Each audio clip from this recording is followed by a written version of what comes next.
sou Laura Benda, presidenta da Associação Juízes para a Democracia. Em nome da JD, queria agradecer muito a presença de todos vocês para o nosso seminário Direito Penal, Direitos Humanos e Democracia,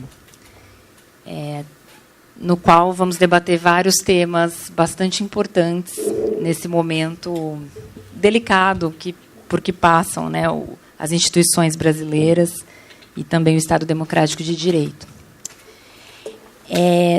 A nossa palestra de abertura, atrasamos um pouquinho, me desculpem, tivemos aqui uns problemas técnicos, mas vamos resolvendo ao longo do tempo.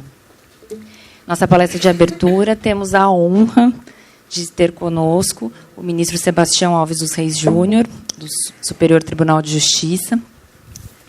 Ficamos muito, muito felizes que o senhor aceitou estar aqui conosco, especialmente para abrir o evento.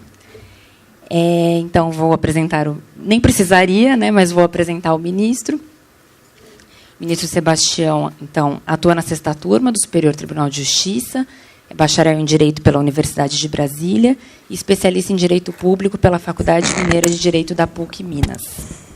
Então, sem mais delongas, passo a palavra ao ministro. Muito obrigada.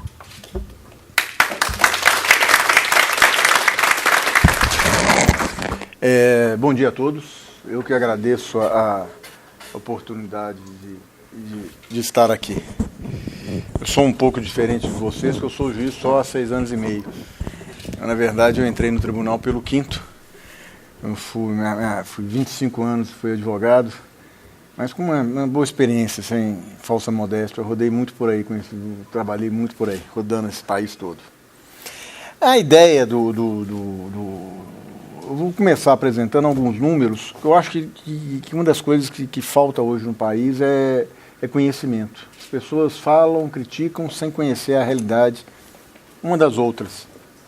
Quando eu vou a eventos da OAB, por exemplo, eu falo muito disso. Eu falo que uma das razões de existir o 5º não principalmente o fato do advogado que chega ao tribunal apresentar uma nova realidade, né? Ou seja, apresentar ao tribunal as angústias, as dificuldades, os porquês de determinados comportamentos dos advogados, etc. Então, eu acho que isso é muito importante.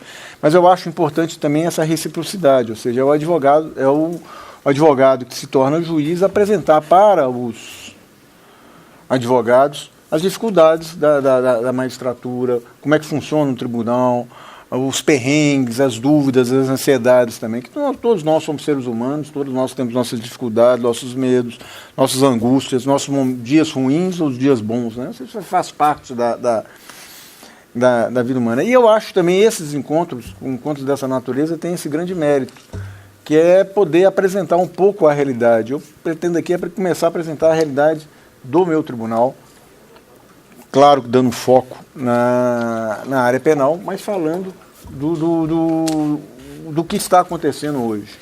Então, eu vou começar apresentando os números. No que se refere, nós somos 33 ministros, somos 10 das turmas, das turmas criminais, são 2 turmas de 5. Né? E, graças a Deus, hoje em dia, uma das grandes coisas boas, isso eu posso falar a todos, vivem em perfeita harmonia, diferente de outros lugares, ou seja, há uma convivência extremamente pacífica, divergências são bem recebidas, admitidas, debatidas e esquecidas, ou seja, toca a vida para frente. Né? Então, por exemplo, eu acho que os números que mais impressionam, ou seja, em agravos de recurso especial, em 2013 nós recebemos 14.070, e em 2017 recebemos 13.043, ou seja, não houve nenhum grande acréscimo sensível. 2014 foram 14.000, 2015 11.600, 2016 11.600, 2017 13.000. Recurso especial a mesma coisa, ou seja, não houve talvez um pouco de acréscimo. Foram 860 em 2013, 8.220 em 2014, 7.402 em 2015, voltou a subir a 8.300, em 2017, 10.316. Agora, os números que realmente mais incomodam são os números de habeas corpus e recurso em habeas corpus. Habeas corpus, em 2013, nós recebemos 22.433. Em 2014, foram 26.141. Em 2015, 31.967. 2016, 37.189. E 2017, 46.581. Eu fiz esses dados aqui, eles vão até o dia... Nós estamos em março, foram até fevereiro, ou seja, em janeiro e fevereiro desse ano, nós já recebemos 7.280 habeas corpus.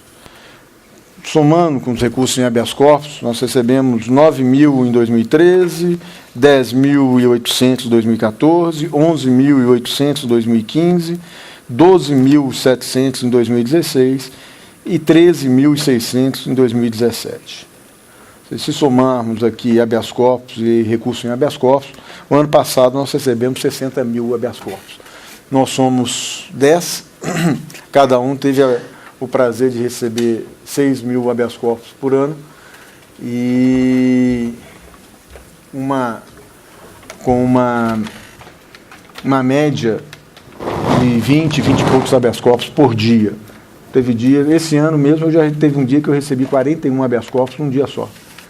A grande maioria deles, obviamente, com pedido liminar. E por mais que você tenha uma assessoria bem estruturada, e eu não nego que nós temos, eu tenho uma outra planilha aqui, e que mostra a nossa clientela que eu digo por estados. Né? Ontem, por coincidência, teve uma sessão e nós fomos julgar um agravo regimental, e o advogado era o Dr. César Bittencourt, acho que os senhores devem conhecer pelo menos de livro. E ele foi à tribuna, ou seja, em que pese não ter sustentação, apresentar um certo repúdio a esse procedimento do tribunal, ou seja, do grande número das decisões hoje proferidas serem decisões monocráticas. Realmente é um pequeno... Julgar realmente habeas corpus, recursos especiais, na turma é uma quantidade bem diminuta considerando o todo. A grande maioria dos processos são julgados monocraticamente e, havendo recursos, em agravo regimental. E ele reclamando dessa situação, dizendo que era um problema muito sério. E ontem, por coincidência, nós estávamos só em 4 na turma, a ministra Maria Tereza estava fora, que ela viajou para o exterior representando o tribunal, e eu falei, olha, nós temos aqui 174 processos só hoje. Se fôssemos julgar esses 174 processos, fazendo de forma colegiada, ou seja, lendo o relatório, o voto de cada um desses 174 processos, a gente não ia sair daqui hoje. Isso foi uma sessão tranquila. Ou seja, temos sessões lá de 300, 400 processos. Então, é um problema, é uma realidade que impõe a prestação jurisdicional meio capenga, né? Ou seja, meio falha. O ideal realmente é você julgar individualmente cada um dos processos, mas, infelizmente, essa quantidade alucinante de processos não permite. Essa segunda planilha, ela apresenta a nossa clientela. Quando eu faço clientela, é distribuição por estados. E é fácil perceber que o nosso maior cliente é São Paulo, né? Ou seja, nesses últimos 5 anos, 2013 a 2018, São Paulo foi responsável por 134.404 processos, seguido de longe por Minas Gerais com 40.773. Ou seja, desse total de 342 mil processos que nós recebemos nos últimos 5 anos, 134 mil, ou seja, mais de um terço é de São Paulo. Então, o foco hoje, a grande preocupação do tribunal é São Paulo. A gente teria que realmente achar uma solução para São Paulo. Não sei qual. Bom, no ano de 2017, aí fazendo um pouquinho de propaganda do meu tribunal, porque a gente ouve só críticas, né? Eu acho uma grande dificuldade que a gente tem é a falta de comunicação. As críticas aparecem assim, o Dejão. Na terça-feira nós estávamos tendo uma sessão e era quase 7 horas da noite e nós estávamos discutindo como é que é o procedimento que funciona. Até bom ter essa oportunidade de conversar com vocês, isso, ou seja, os votos são distribuídos antes, nós temos todo um sistema, os processos estão todos eles eletrônicos, digitalizados. Os votos são distribuídos antes entre os membros da turma. A nossa turma tem esse hábito de fazer. Então, 48, 72 horas antes da sessão, a gente já distribui os votos, todos os votos.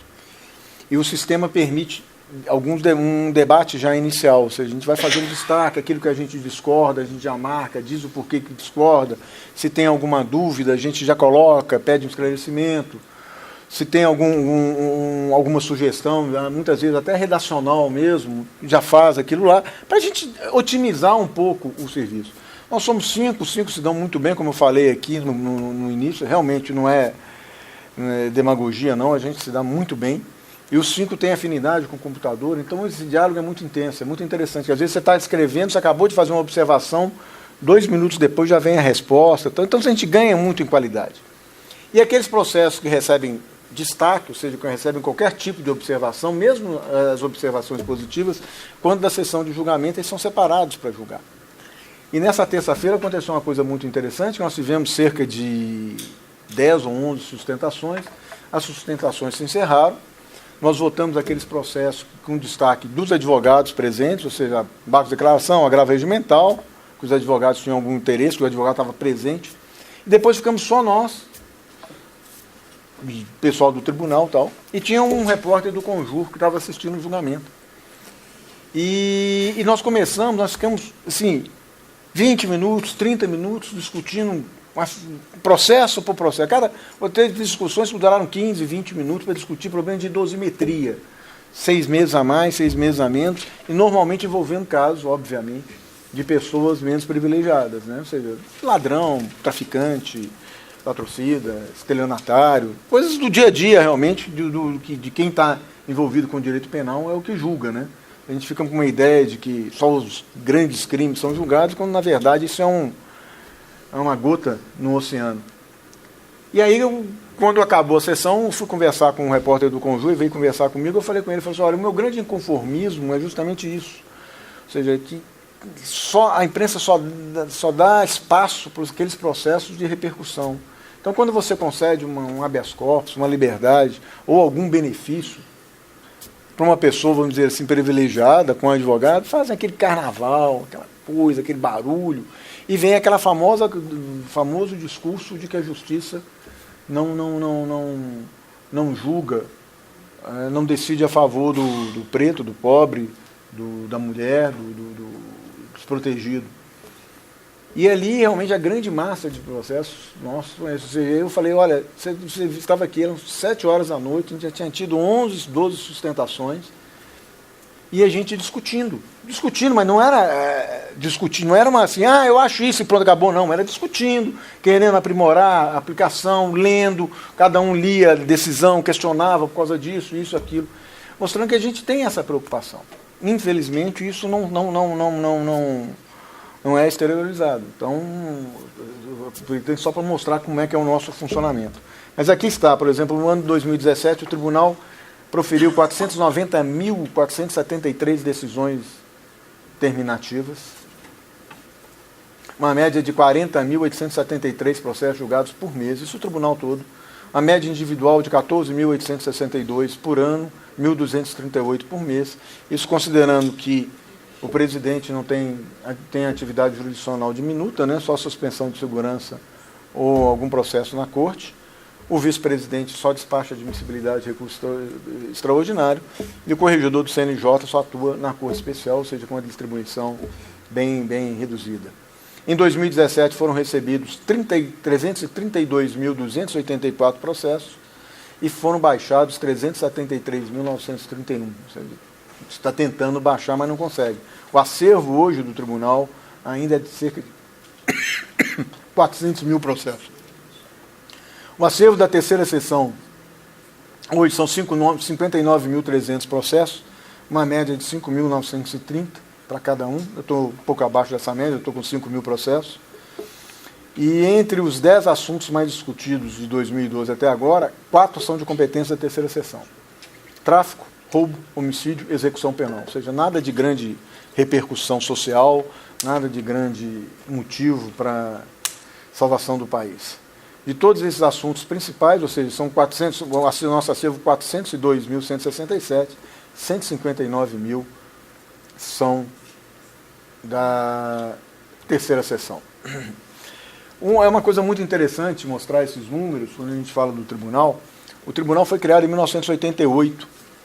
E essa evolução que eu vou apresentar agora para os senhores mostra como é que as coisas mudaram. Acho que em 1988 o tribunal recebeu habeas corpus, 800 habeas corpus, alguma coisa assim. Eram 10 ministros. Você conversando com o pessoal da velha guarda, eles falam que eles decidiam monocraticamente, que decidiam à mão, cada processo, faziam exame, mas que negócio todo, cuidadoso. Quando vinha um processo bom, eles quase entravam em esse, opa, nós vamos trabalhar aqui, nós vamos fazer uma coisa interessante, vamos levar para a sessão, vamos debater, discutir. E a coisa era tão disparate, o disparate era tão grande entre a turma a terceira sessão, as duas turmas penais e o resto do tribunal, que resolveram dar trabalho para as turmas penais e tiraram servidores públicos e previdenciários da primeira sessão, jogaram para a turma penal, não tem nada a ver, e pegaram locação essa, então não tem nada a ver, e jogaram para dentro da terceira sessão. Então a terceira sessão passou a ser um resto do tribunal. Então tinha um pouquinho de penal, locação, servidor público e previdenciário. Só que o penal foi crescendo ao longo do tempo. Eu entrei no tribunal em 2011, um pouco antes de eu entrar em 2011, já havia tido uma mudança de competência. Os processos de servidor público já haviam retornado para a primeira sessão, ficando só com a terceira sessão residual, ou seja, aqueles que tinham sido distribuídos, e o mesmo acontecendo com os processos de locação. E passados 6 meses, eu acho que eu estava no tribunal, 6 meses, 1 ano, houve uma nova mudança regimental, e os processos previdenciários também voltaram para a primeira sessão, ficando só a cargo da terceira sessão os processos penais. Isso já é um sinal claro de que o número de processos já começava a passar do razoável.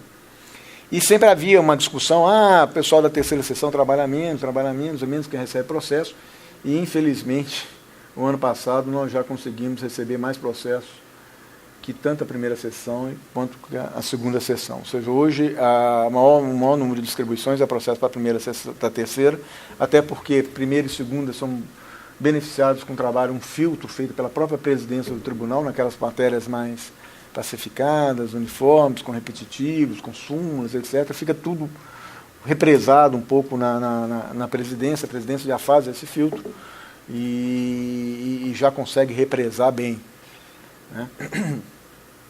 Bom, daquele número que eu apresentei de HCs, 25% foram concedidos.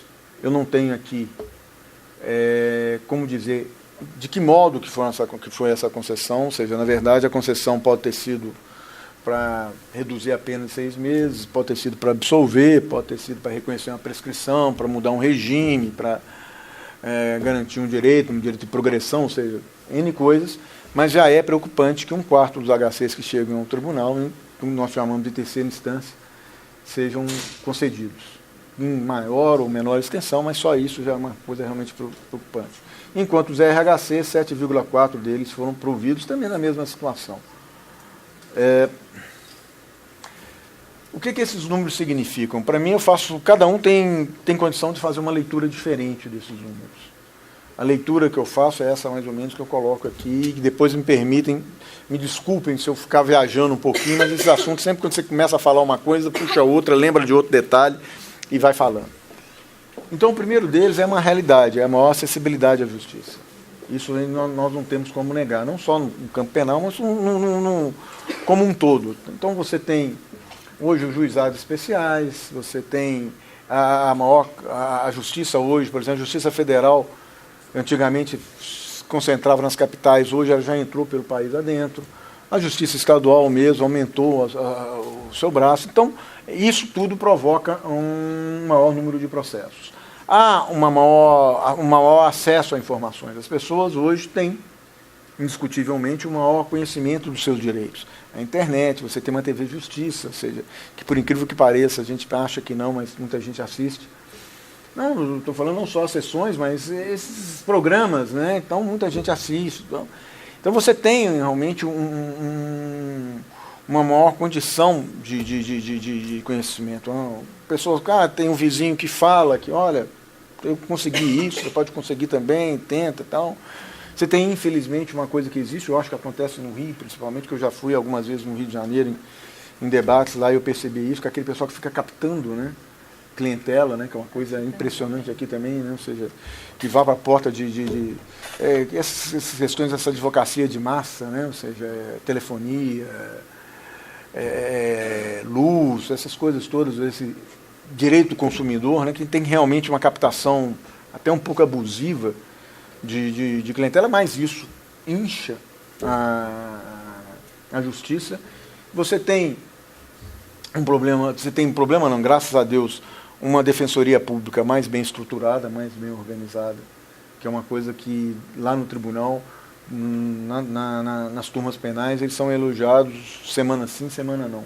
Porque realmente eles estão fazendo um trabalho maravilhoso, as defensorias públicas. Elas, em Brasília, então, alguns estados já montaram seus escritórios em Brasília, então você tem São Paulo, Rio, Rio Grande do Sul, Minas, Bahia, Pernambuco, Ceará, e já montaram seus escritórios em Brasília e fizeram uma coisa extremamente interessante, extremamente positiva, que foi criar uma espécie de um grupo de atuação conjunta. Então eles conseguem definir determinados temas que são importantes, são caros para a Defensoria Pública, são comuns a esse universo todo, e vão ao tribunal e falam: tribunal, por favor, se posicione em relação a isso. Vamos julgar isso. Recentemente nós tivemos a questão que é o início da database, no caso de uma segunda condenação, né? Se seria a partir do trânsito em julgado ou se seria a partir do segundo crime, né? Que estava realmente tendo um entendimento, vamos dizer assim, prejudicial ao preso, e foi um trabalho brilhante da Defensoria Pública. O tribunal, nós levamos a sessão e acabamos entendendo, fixando o entendimento de que o termo inicial era o termo do segundo fato. Foi uma coisa que, ou seja, mostra com um trabalho bem organizado. Bem ou mal, ou seja, se entendêssemos de forma diferente, pelo menos ia ter o mérito de você tirar da discussão aquelas questões. Ou seja, é isso que nós temos que nos preocupar hoje em dia, otimizar. Nós temos trabalho demais já, não vale a pena você ficar insistindo em determinadas teses, em determinadas questões já superadas. Mas eles estão fazendo realmente um trabalho brilhante, muito melhor que uma boa massa de advogados, você percebe nitidamente nas impetrações, eles vão, sustentam. Quando você vai julgar um tema de relevo, você olha para cima do auditório, tem 4, 5, 6 defensores, todos sentados juntos, eles se dividem, um vai falar com Fulano, o outro vai falar com Beltrano. Então, realmente é um trabalho primoroso, um trabalho que dá gosto de ver, né? Agora, isso também significa o quê? Mais trabalho para o tribunal, porque é uma defensoria pública mais atuante, que bate na porta, que entra com habeas corpus, etc., e que está lá todo dia. Então, tem esse lado, tem um lado positivo e tem um lado ruim, realmente, não sei de ruim que eu estou dizendo, nessa quantidade de aumento. E é uma questão que eu acho que realmente, e esses números, aqueles primeiros números que nós apresentamos, que eu acho que mostra a elevação de processos, ou seja, dos habeas corpus, eles foram, nos últimos anos, eles foram aumentando cerca de 20% mês a mês, ano a ano. E realmente de 2016 para cá foi de 37 mil para 46 mil, e 2015 já tinha sido 31 para 37 mil. Eu acho que um dos motivos é esse sentimento de vingança, de raiva que toma conta do país, e a decisão do Supremo Tribunal Federal, que determinou o início da possibilidade da execução, do início da execução da pena antes do trânsito em julgado. E isso, para nós, no Superior Tribunal de Justiça, está criando uma complicação enorme, não só pelo número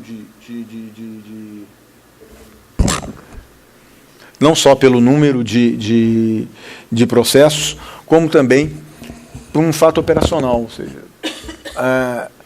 muitas pessoas que tinham um recurso especial, um Aresp lá esperando o julgamento, tiveram que entrar necessariamente com habeas corpus, já que havia o risco concreto de se determinar o início da execução.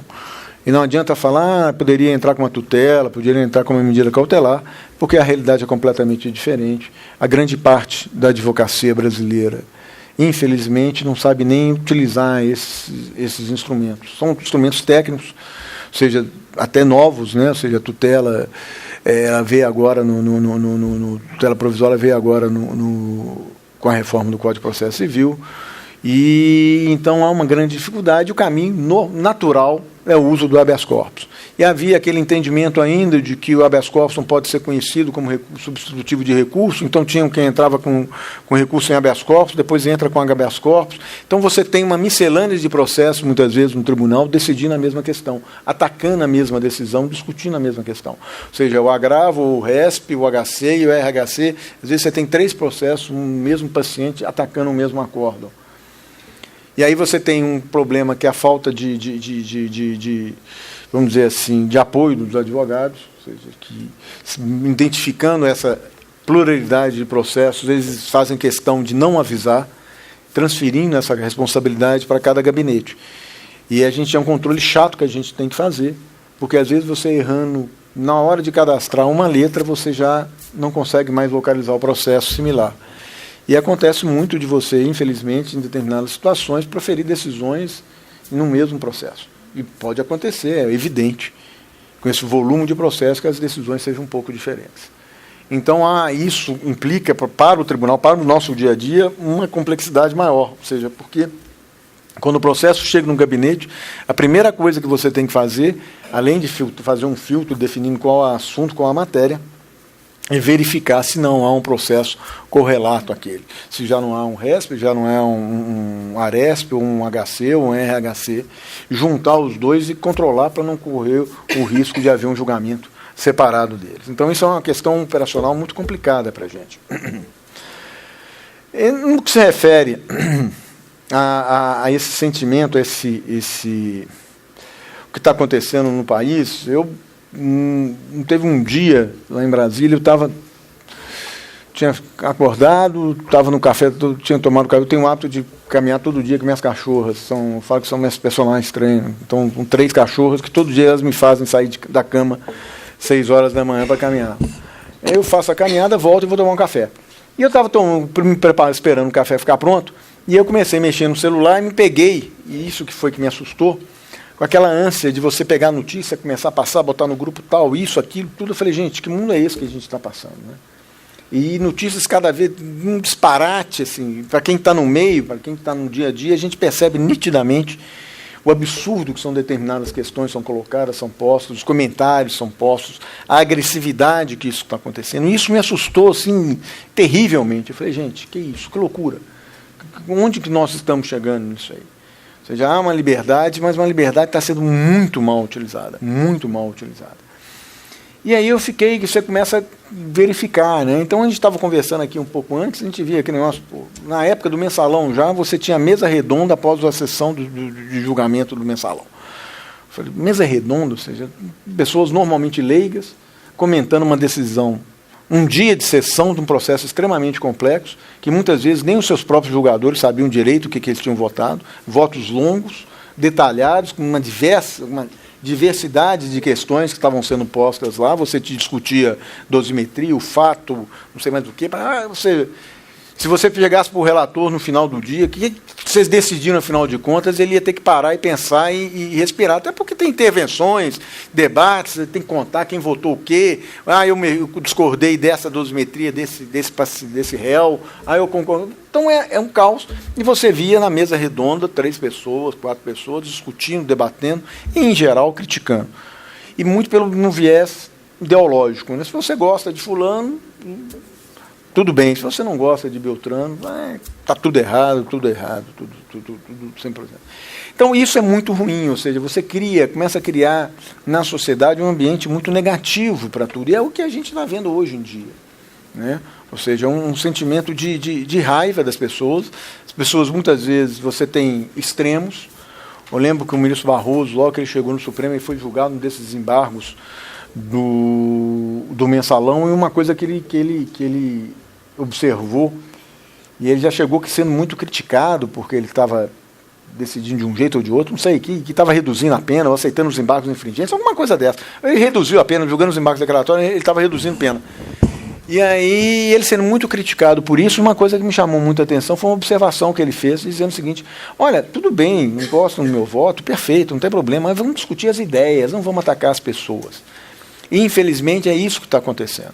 Então, você vê um julgador hoje, eu estava recebendo, eu acabei recebendo aqui essas piadinhas, essas notas, esses comentários, dizendo, porque quem votou ontem a favor disso ou daquilo é que foi nomeado por Beltrão. Gente, pelo amor de Deus, se a gente for fazer um negócio desse, ninguém vai funcionar. Parece que as pessoas não têm independência, não têm isenção, não têm autonomia para pensar, que são verdadeiras marionetes que devem obediência a quem os indicou, ou seja, faz parte do processo. Todo mundo que chega a um tribunal superior foi indicado por alguém. Ou seja, teve um presidente da República que o indicou. Não tem como fugir dessa realidade. É o que vai acontecer. É o sistema. Então, agora, você partir do princípio de que aquele que chega a um tribunal superior, a um tribunal de Estado, ou seja, o Tribunal de Justiça também vai ter participação. Tem aqueles que chegam por mérito e tem aqueles que vão chegar por antiguidade e vão ter aqueles que vão chegar por mérito. Ou seja, faz parte do processo. Agora, você partir do princípio de que essa pessoa que foi indicada por alguém, ela vai necessariamente abrir mão de sua convicção pessoal e decidir daquele forma, isso é a pior coisa que pode acontecer para o judiciário. Você tira a credibilidade do judiciário. Né? E acontece o que está acontecendo hoje em dia, ou seja, todo mundo se sente no direito de criticar, de atacar. E são ataques, são críticas, com uma violência, né, de uma intensidade que assusta. E isso leva o quê? Leva o cidadão comum, que muitas vezes não tem acesso a uma realidade, a um conhecimento, né, a pensar daquele jeito também, ou seja, certo ou errado, se ele vê se aquele determinado comentarista ele gosta dele, aquilo virou lei, virou objeto, ele não tem capacidade de filtrar, capacidade de interpretar. Eu falo isso porque eu tenho esse problema em casa. Eu estava falando aqui que eu tenho uma filha que faz moda, ou seja, não tem nada, fez moda e depois formou em moda, agora está fazendo história da arte, não tem nada a ver com direito, mas é a minha maior crítica. Ou seja, às vezes eu estou no meio de uma sessão, quando eu recebo um WhatsApp dela, ela está criticando. Olha a decisão maluca que saiu, não sei o quê. Eu falei, pô, pelo amor de Deus, gente, vamos, calma.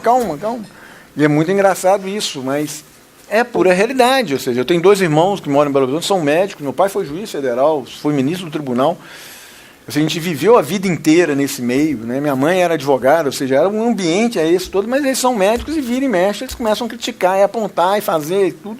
Por quê? Porque eles vão para aquele senso comum, muitas vezes instigado por pela imprensa, que tem o hábito, infelizmente, muitas vezes, de soltar informações pela metade, de soltar informações, ou seja, com base numa determinada fonte, a fonte quer plantar uma determinada notícia, um determinado enfoque, usa a imprensa e aquilo sai. Né? Sem que haja um debate, sem que haja um aprofundamento na pesquisa. Há essa necessidade hoje louca e alucinada de ser o primeiro a noticiar. Né? Então, por exemplo, outro dia nós estávamos julgando a questão dos irmãos Batista, né? da soltura, e aconteceu uma coisa realmente que nos incomodou profundamente. O processo não tinha começado a ser julgado, estava na lista ali, né? Ou seja, mas não tinha começado a ser julgado, e veio um determinado blog publicando o resultado do julgamento, dizendo que o STJ já tinha julgado e que tinha mantido preso um dos irmãos, eu acho que o Joesley, e que tinha colocado em domiciliar o Wesley. Saiu a notícia antes de começarmos a julgar o processo. E aí eu confesso a vocês que eu não sabia o resultado do processo ainda. Ou seja, a gente tinha uma ideia, ou seja, o Rogério Schietti, que era o relator, já tinha apresentado o voto. O meu voto era de conhecimento geral, porque eu era um antigo relator, eu tinha como deferidas liminares, então todo mundo sabia, mais ou menos, era previsível a minha decisão, mas o resto a gente estava, ou seja, a ministra Maria Tereza tinha falado que estava pensando, o ministro Saldanha era uma verdadeira incógnita, ninguém não tinha externado o voto dele. Eu falei, gente, que loucura é essa aqui? Como é que está um julgamento desse? Aí nós até fizemos intervalo, como é que nós vamos fazer, nós vamos julgar, não vamos julgar, porque realmente coloca em xeque a independência do tribunal, a autonomia, e é uma coisa que é uma brincadeira, né? Ou seja, e aí depois eles mudaram a notícia dizendo, olha, erro nosso, eles não julgaram, estão julgando. E a gente não tinha começado a julgar ainda. E aí quando nós começamos a julgar, o NEF, que era o presidente da sessão, virou e falou assim, olha, são 16 horas e 45 minutos. Agora, nesse exato momento, nós estamos começando a julgar o RHC, o HC, número tal, onde são pacientes, são impetrantes, fulano, beltrano. E fomos julgar.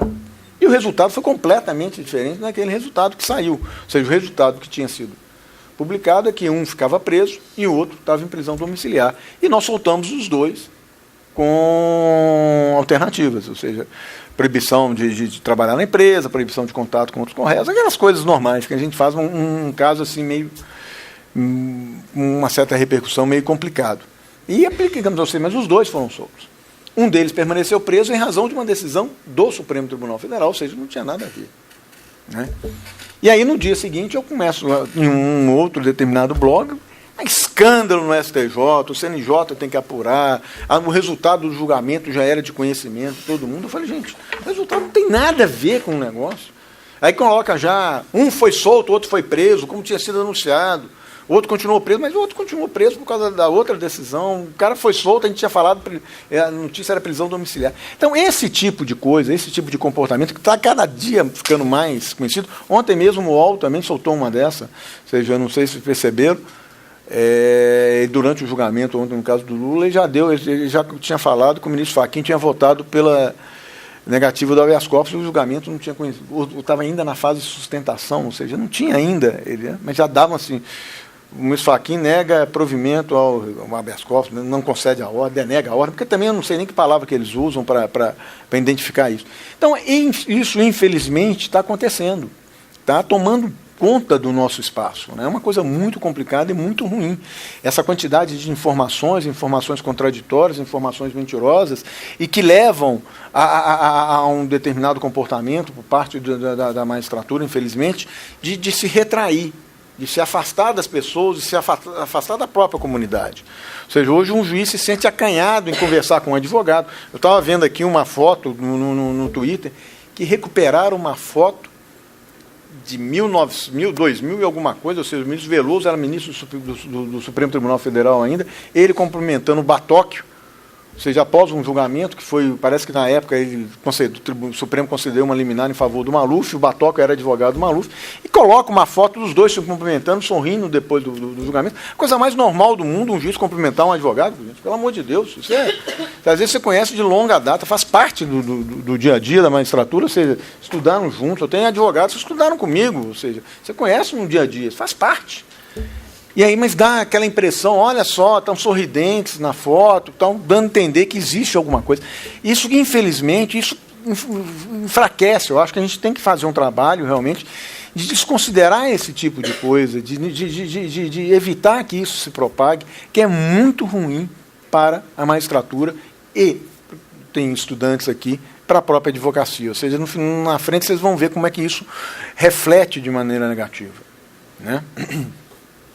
E aí você vê situações absurdas, como, por exemplo, e isso eu percebi em Brasília, no auge da Lava Jato, aquelas operações, esse negócio todo, vários e vários advogados vinham falar comigo, comentavam comigo, falavam assim, olha, eu para ter acesso ao processo, eu fui a um jornalista. Eu não conseguia ter acesso à notícia, a cópia do processo, eu fui um jornalista, ele tinha tudo lá na mão. Aí eu falei, meu cliente é fulano de tal, me dá a parte dele aí. O cara vai, copiava no pendrive e entregava para o cara. Eu lembro que numa dessas famosas listas tem uma fotografia do Supremo Tribunal Federal, a assessoria de imprensa com fila de jornalistas, todos com pendrive ou com radiodisco, para receber a cópia do processo, e você falando com os advogados não tinham acesso. A ponto de eu ver decisões em que havia um vazamento e o sigilo do processo era levantado, já vazou mesmo, então nós vamos levantar o sigilo desse processo. Agora há pouco, ultimamente, que o Supremo tem dado algumas decisões, há cerca de um mês atrás, num julgamento da segunda turma, eles pediram a apuração de um vazamento de dados, que inclusive fora do país, eu não sei se foi Peru, alguma coisa assim, que parte da delação da Odebrecht tinha vazado lá e tinha criado um problema na investigação por causa disso. E aí o Supremo resolveu finalmente tomar as providências, determinou a apuração, e parece que também nesse caso do Temer, outro dia o ministro Barroso também determinou que se apurasse um vazamento. Ou seja, finalmente estão acordando para isso. Mas durante muito tempo era uma coisa mais normal do mundo essas notícias vazadas, que é muito ruim, porque as notícias são vazadas de uma forma também tendenciosa, você não tem um quadro completo, isso vai influenciar o próprio juiz da causa no futuro, porque cria-se uma situação de emoção, e o próprio juiz, que às vezes determinou uma busca e apreensão, uma prisão, como é que ele vai depois eventualmente absolver? Ver que aquilo não é aquilo. Não é? Ou seja, que não tem aquela dimensão que foi propagada. Então, sem contar que há uma condenação prévia, ou seja, o investigado, que naquela situação é um simples investigado, ele, na verdade, ele já está condenado e punido com a exposição pública. Então, isso é muito ruim, isso é muito complicado, isso é muito difícil. Né? Ou seja, tem um filme, vocês perdoam o meu inglês, que é horrível, horrível, horrível, horrível. Eu tenho 2 filhos, eles que falam inglês para mim quando a gente viaja, você resolve meu problema aí. The Lost Honors of Christopher Jeffries, que é um caso verídico que aconteceu na Inglaterra, que é um professor, vamos dizer assim, era um dandy, ou seja, um professor, ele vivia mais isolado, e ele foi acusado de homicídio, ou seja, de ter matado uma vizinha. E fizeram aquele negócio todo, foi preso um determinado dia, e aí já fizeram aquele carnaval, né? Ou seja, começaram aquelas reportagens muito interessantes que vão na infância. Fulano realmente era muito esquisito, ele tinha um jeito estranho, um cara vivia muito isolado, não é? Um cara muito dado à comunidade, etc. Parará. E começou 48, 72 horas acabando com a vida dessa pessoa. A prisão foi temporária, ele foi solto. E assim mostram cenas ele andando na rua, seja, na padaria que ele ia todo dia, as pessoas virando a cara para ele, não atendendo, aquele negócio todo. E foi uma coisa. E depois, passado 1 semana, 2 semanas, se descobriu que o assassino era justamente quem tinha feito a denúncia, quem tinha testemunhado contra ele. E aí, ele, depois de muito refletir, ele propôs uma ação contra aqueles tabloides ingleses. E tem uma cena no filme, que é uma cena que muito me impactou, onde estão 7 editores desses tabloides ingleses perante o juiz, e perante ele, e um por um se levanta e pede desculpas. Então, levanta e desculpa. Aí senta, vem outro editor, levanta. E o filme, aquelas informações, aí eu não posso já checar se realmente aconteceu ou em que intensidade aconteceu, fala que isso permitiu que a criação, impulsionou a criação na Inglaterra de uma espécie de uma comissão de ética de jornais, alguma coisa nesse sentido, de ter um mínimo de controle, de evitar que essas situações ocorram. Então é isso que nós estamos passando hoje nesse momento atual, em que as pessoas são condenadas. Eu não sei vocês, ou seja, eu vejo isso no meu dia a dia no tribunal. Prisões decretadas com base em denúncias, com base em uma determinada fundamentação, que diz que fulano fez isso, coloca um rol.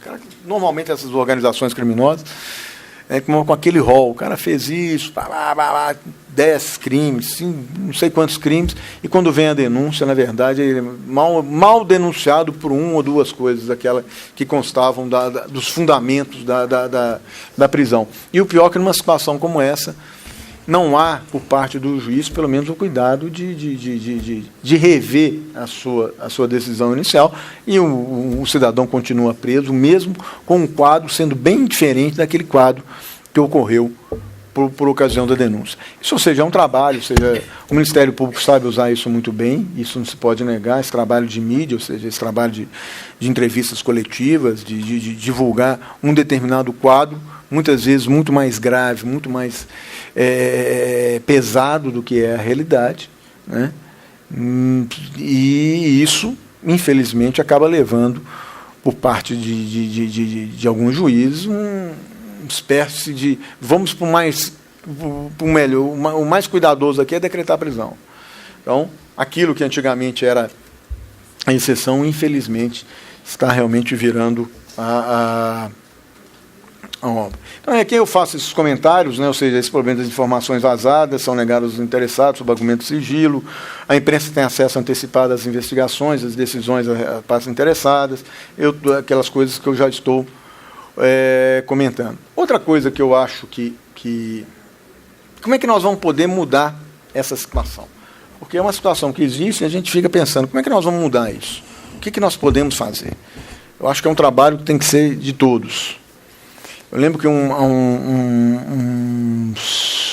3, 4 anos atrás, eu participei de um encontro de juízes federais criminais.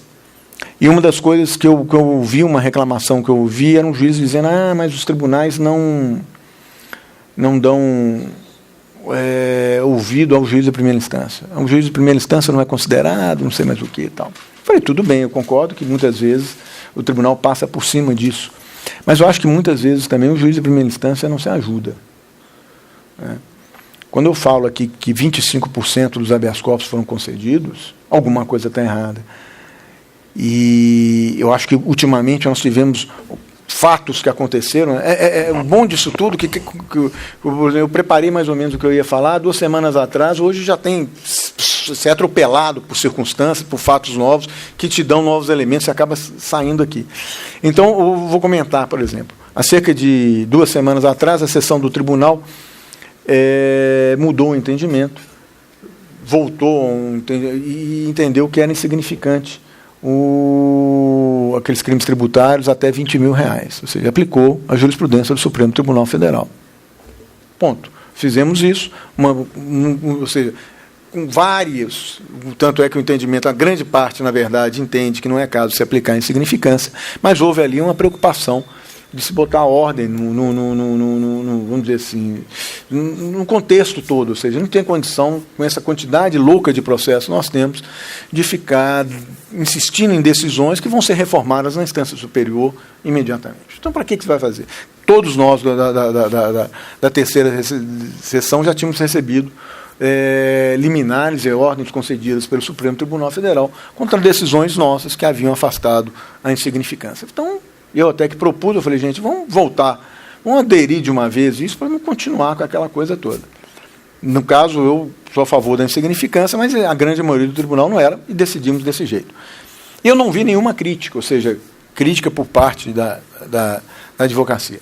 Semana passada, nessa terça-feira, que estava o advogado conjunto, uma das coisas que nós discutimos foi a possibilidade do Ministério Público instaurar ações penais com base em documentos obtidos diretamente da Receita Federal, sem autorização judicial.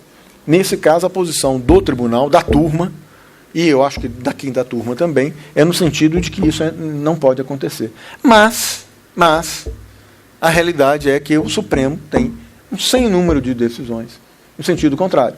Você tem decisões da primeira turma, você tem decisões da segunda turma, e você tem uma série de decisões monocráticas. Ou seja, o que demonstra que o Supremo já está entendendo aquilo de uma forma pacífica. Não tem uma decisão do pleno, mas tem uma decisão.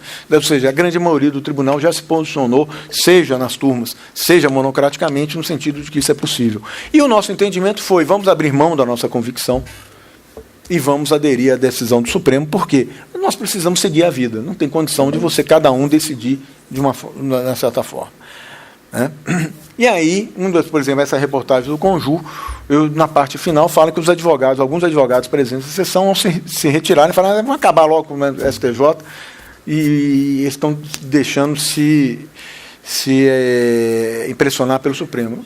Falei, quando eu decidi a favor, vamos dizer assim, reconhecendo a insignificância, aderindo ao entendimento do Supremo, ninguém falou mal que a gente estava abrindo mão da nossa competência e decidindo de acordo com o Supremo. Mas o que eu decidi desse jeito aqui agora não pode, que você está abrindo mão da sua competência.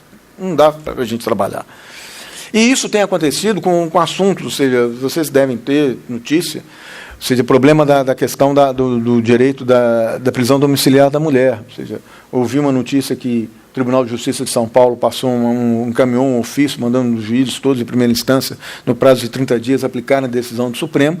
E eu tinha visto uma outra notícia também, que 5 defensorias públicas estavam reclamando isso. Ou seja, de que os juízes não estavam aplicando o entendimento do Supremo.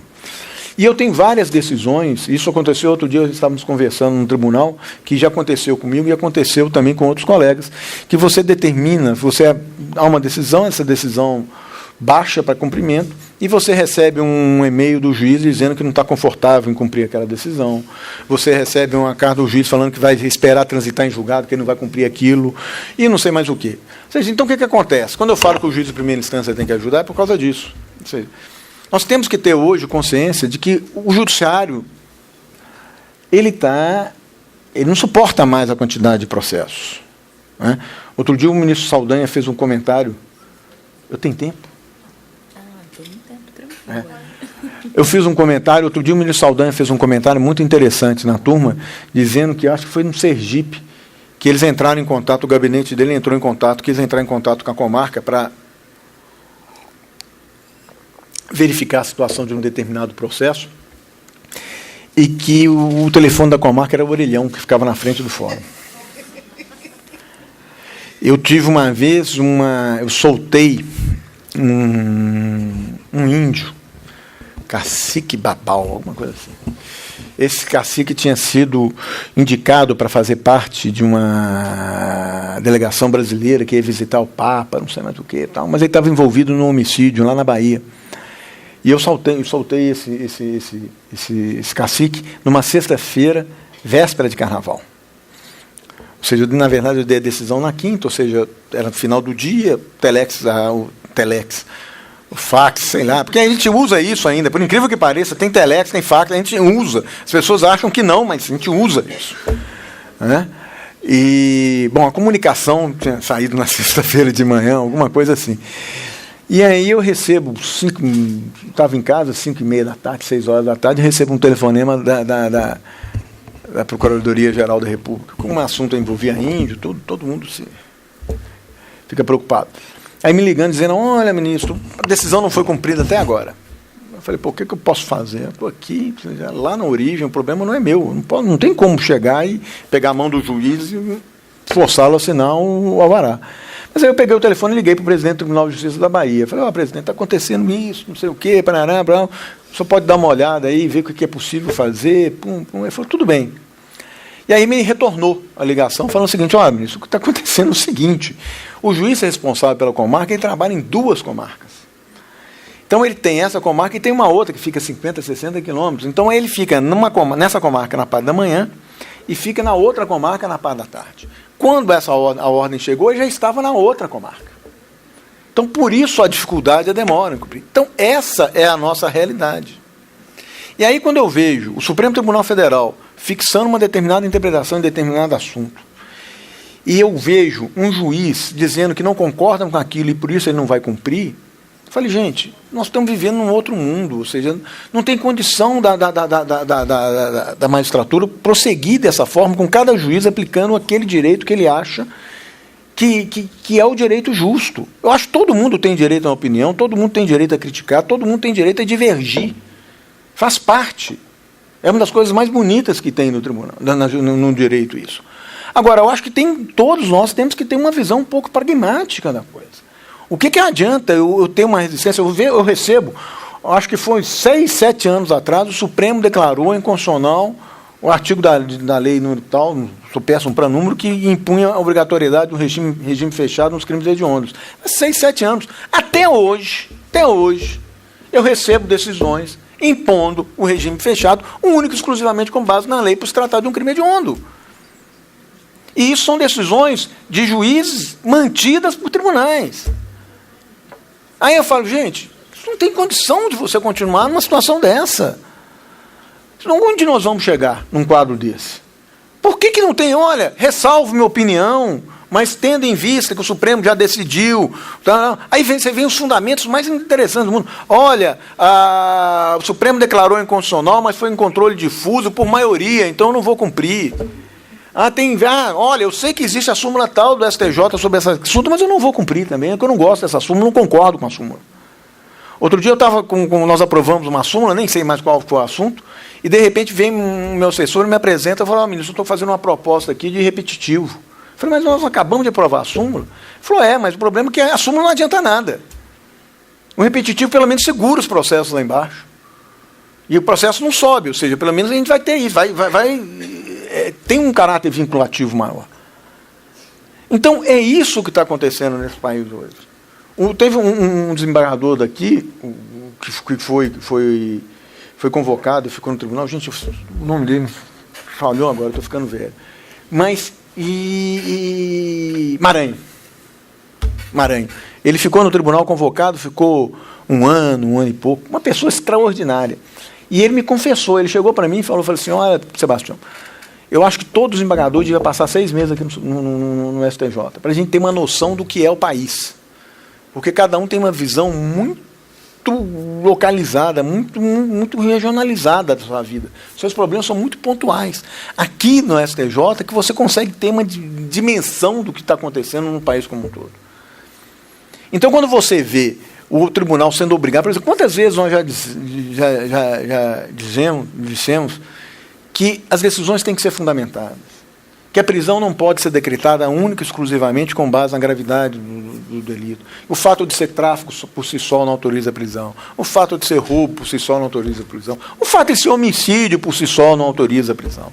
Tem que haver elementos concretos daquilo. Ou seja, a reincidência, uma gravidade excessiva, uma periculosidade que destoa do normal, do padrão, etc. Quantas vezes nós já dissemos isso? O Supremo já disse isso, o STJ já disse N vezes. E todo dia chega a decisão. O tráfico de drogas é um crime que assola a sociedade, não sei mais do que. Blá, blá, blá. Você começa a ler aqui, você fala, meu Deus do céu. E aí você vê a mesma decisão que está decretando a prisão de um menino de 20 anos que estava com 20 gramas de cocaína, 30 gramas de maconha. É a mesma decisão que pega um cara que está com 10 quilos. Aí você vê decisões, aquelas decisões que usam parêntese. O réu aí, res, não sei mais o quê. Aí você vê decisões, aí estou falando, é a nossa realidade. Que o crime é tráfico, o cara fala que o roubo é um crime. Mas eu falo, gente, peraí, isso aqui é tráfico. Né? E a consequência direta disso? Qual é a consequência direta disso? Situações gravíssimas, seríssimas, que você se vê obrigado a soltar. Esse que é o grande problema. É a gente se vê obrigado a soltar. Então você vê um cara que estuprou, que matou, não sei mais o quê, aí você vê uma decisão completamente vazia. Uma vez eu peguei uma decisão de uma milícia do Rio de Janeiro. A decisão tinha meia página, eram 40 réus. Ela não dizia nada. Eu olhei aquilo, sabe quando você fala, meu Deus, eu vou pedir informações antes de apreciar, que eles ficam mais um pouquinho na prisão. Aí você começa a falar, não, em vez de dar liminar, eu vou julgar na turma que eles ficam mais um pouquinho na prisão, porque eu vou ter que soltar esse pessoal. E você via que não tinha condição, que o crime era grave realmente. As circunstâncias eram pesadas. Agora, o juiz se limitou a fazer aquele despachozinho padrão, etc. Então, o que eu falo? O judiciário hoje está repleto de processos? Está. A culpa de quem? Tem. O Ministério Público é culpado, a advocacia é culpada, todo mundo é culpado. Mas nós, juízes, também somos culpados disso. Nós temos uma grande parcela de responsabilidade em relação a isso. Qual o problema de seguir uma jurisprudência já consolidada do Supremo, já consolidada do STJ? É assim que o sistema funciona. Você tem um Supremo Tribunal Federal, cuja competência é uniformizar o entendimento da matéria constitucional. Você tem um Superior Tribunal de Justiça, cuja competência é uniformizar a matéria infraconstitucional. Você tem o Tribunal Superior do Trabalho. Eu não esqueci do trabalho, não. Esqueci da Justiça do Trabalho, não. Você tem o Tribunal Superior do Trabalho, cuja competência é uniformizar o entendimento no direito trabalhista. Você tem o TSE, a mesma coisa. Você tem o militar com aquela quantidade de processos, mas tem a mesma coisa lá dentro. Agora, qual a dificuldade que tem em seguir? Gente, nós temos que ser um pouco pragmáticos. O sistema está indo para uma situação, o sistema está difícil. Tá muito, eu discuto, a minha mulher é advogada, a gente briga lá em casa.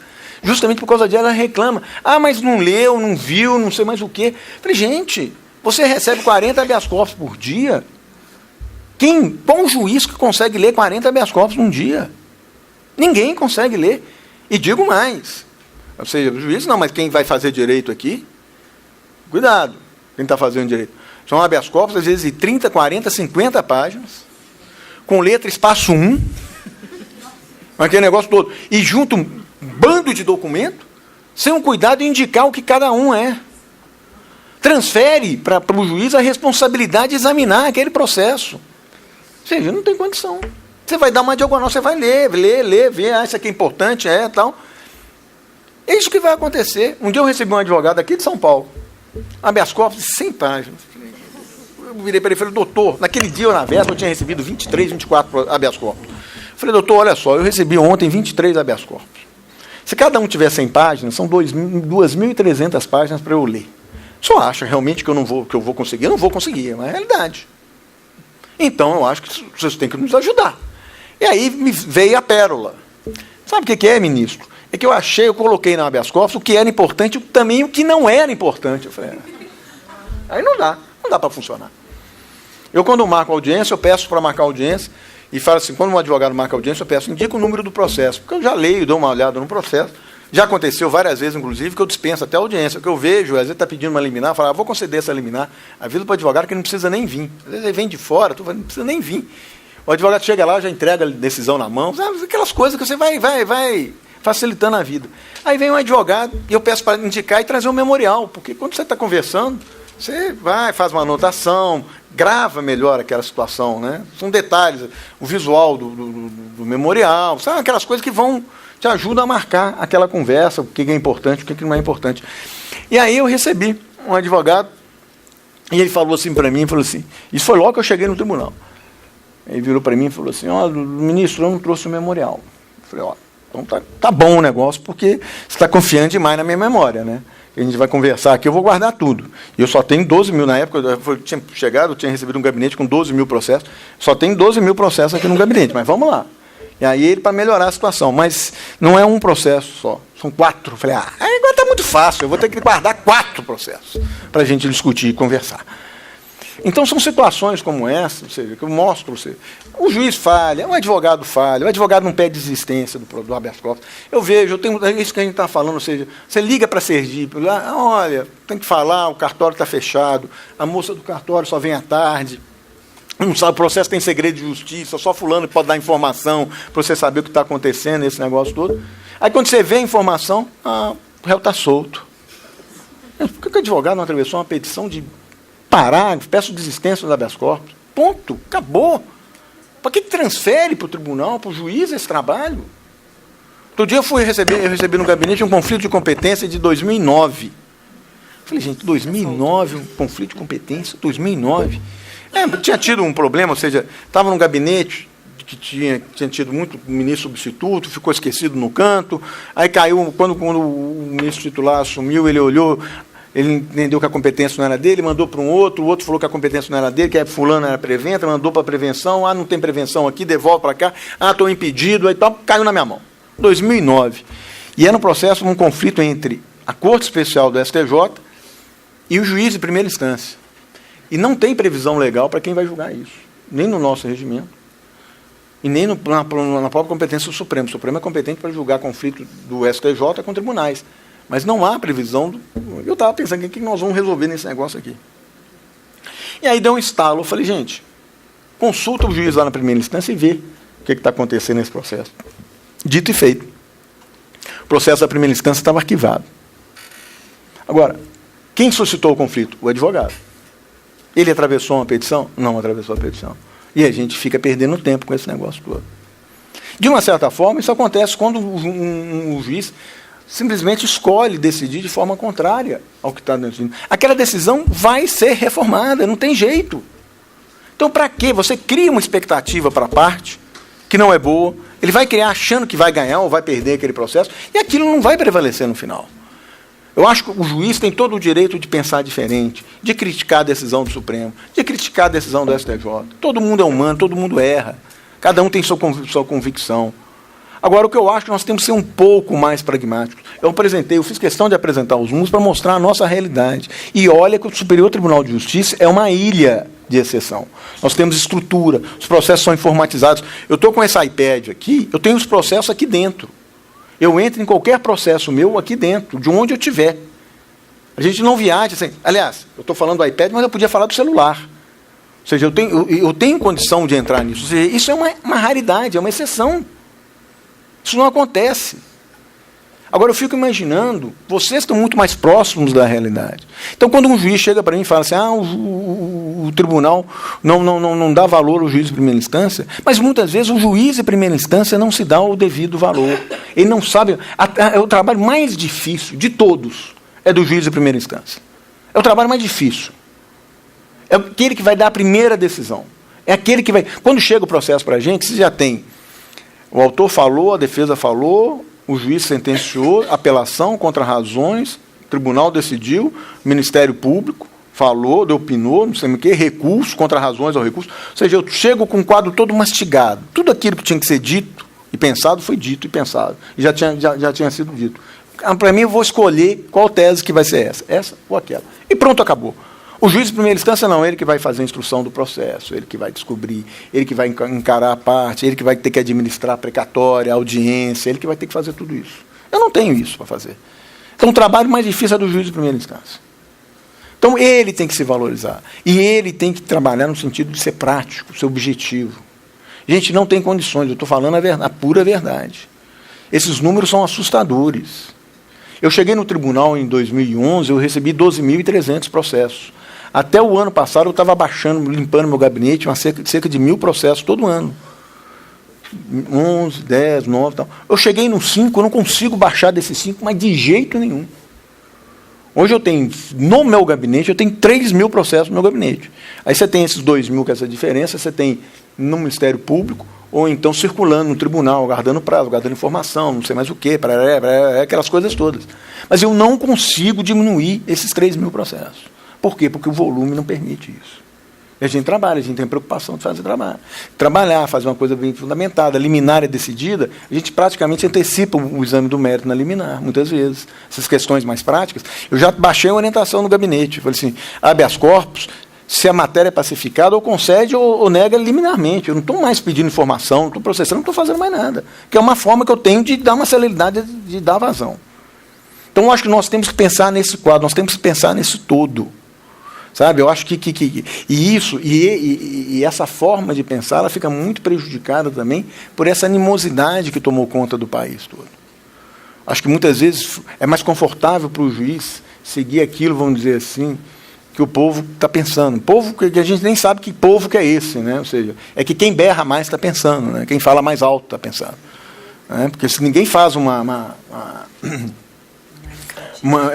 outro dia eu vi um desses comentários na internet, eu não sei se foi do Lênio, eu acho que deve ter sido dele, que é próprio dele, falando que é muito triste quando você vê pesquisa de opinião sabendo a aprovação de ministro do Supremo na sociedade. Qual ministro que tem um maior número é mais querido pela sociedade, maior número de aprovação? Eu falei, gente, pelo amor de Deus, é muito triste quando a gente chega nesse modo. Então, eu acho que agora já está lá. Então, na verdade, é isso, gente. Deixa eu ver se tem mais alguma coisa aqui. Bom, basicamente era isso. A minha ideia era... uma outra coisa que é importante que eu coloquei aqui, e que eu acho que é uma coisa que, infelizmente, as pessoas não conseguem compreender e captar.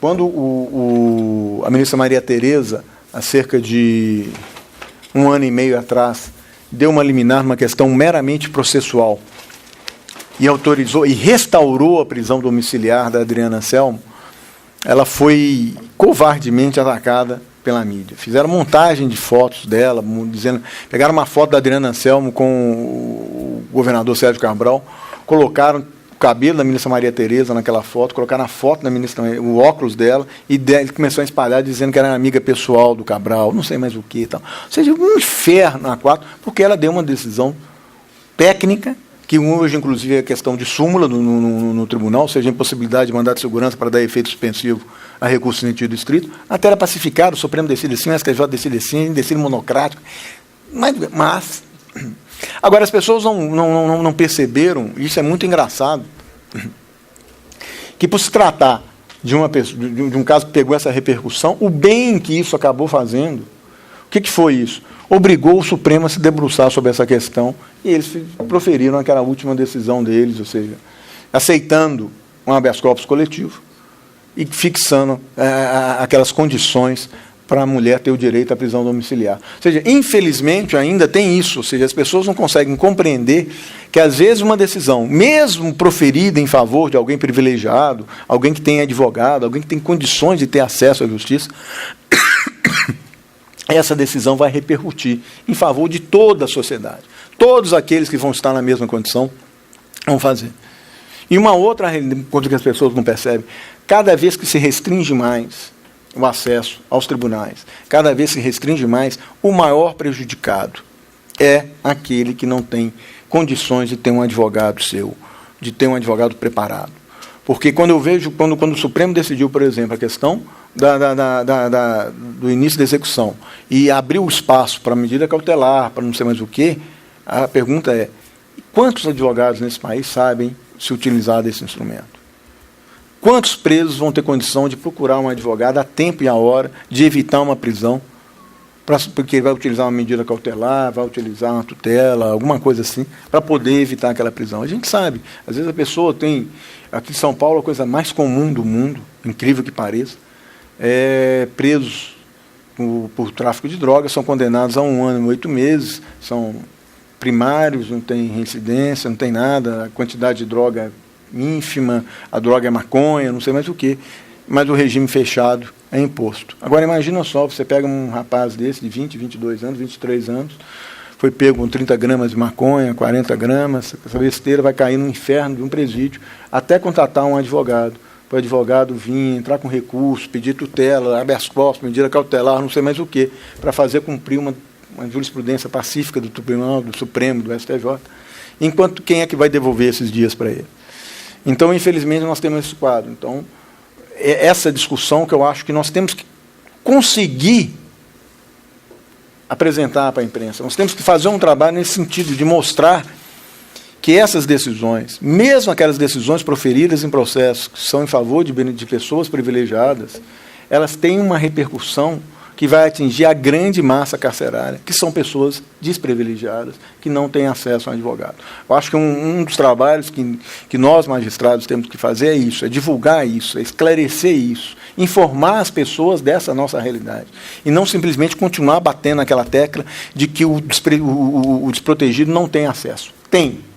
Às vezes é um acesso falho, às vezes é um acesso demorado, mas ele consegue, muitas vezes, chegar.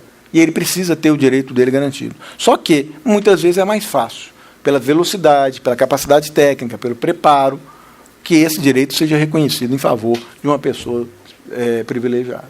Só que isso vai repercutir. Esse caso da Adriana Selma, para mim, é o grande exemplo disso. Ou seja, que foi dada uma decisão, na verdade, não foi pelo tribunal, foi uma decisão que foi dada pelo juiz da causa, que estava lá, perto, e que hoje, graças a Deus, ela se repercutiu e foi estendida a todas as mulheres na mesma situação, que são, nós sabemos disso, a grande maioria são mulheres envolvidas com tráfico de drogas, né, que a gente sabe, que leva droga para o presídio, aquela coisa toda, você sabe muito melhor do que eu. Bom, era isso, ou seja, a ideia foi apresentar esses números, contar alguma coisa do nosso dia a dia, tentar sensibilizá-los. Eu não sei se eu estou certo ou se estou errado. Ou seja, eu tenho a minha cabeça é muito aberta. Às vezes eu começo a discutir com a minha filha, a jurista de plantão, de casa, e ela começa a insistir. Eu falo: tudo bem, você tem o direito de pensar do jeito que você quer, eu quero só pensar do jeito que eu quero. Eu só quero, a única coisa que eu peço é que, antes de você chegar a uma conclusão, você tenha a visão geral das coisas, e a visão verdadeira, né? Não aquela visão passional, aquela visão deturpada e muitas vezes picada de determinada situação fática. Mas a minha ideia é essa, ou seja, apresentar aqui o meu dia a dia, a minha visão, o que eu penso, o que eu acho, e eu espero que tenha ajudado de alguma forma cada um a achar um juiz, a achar a melhor forma de exercer a magistratura, e os futuros advogados, os advogados novos, um melhor caminho dentro dessa carreira que não é fácil. Muito obrigado.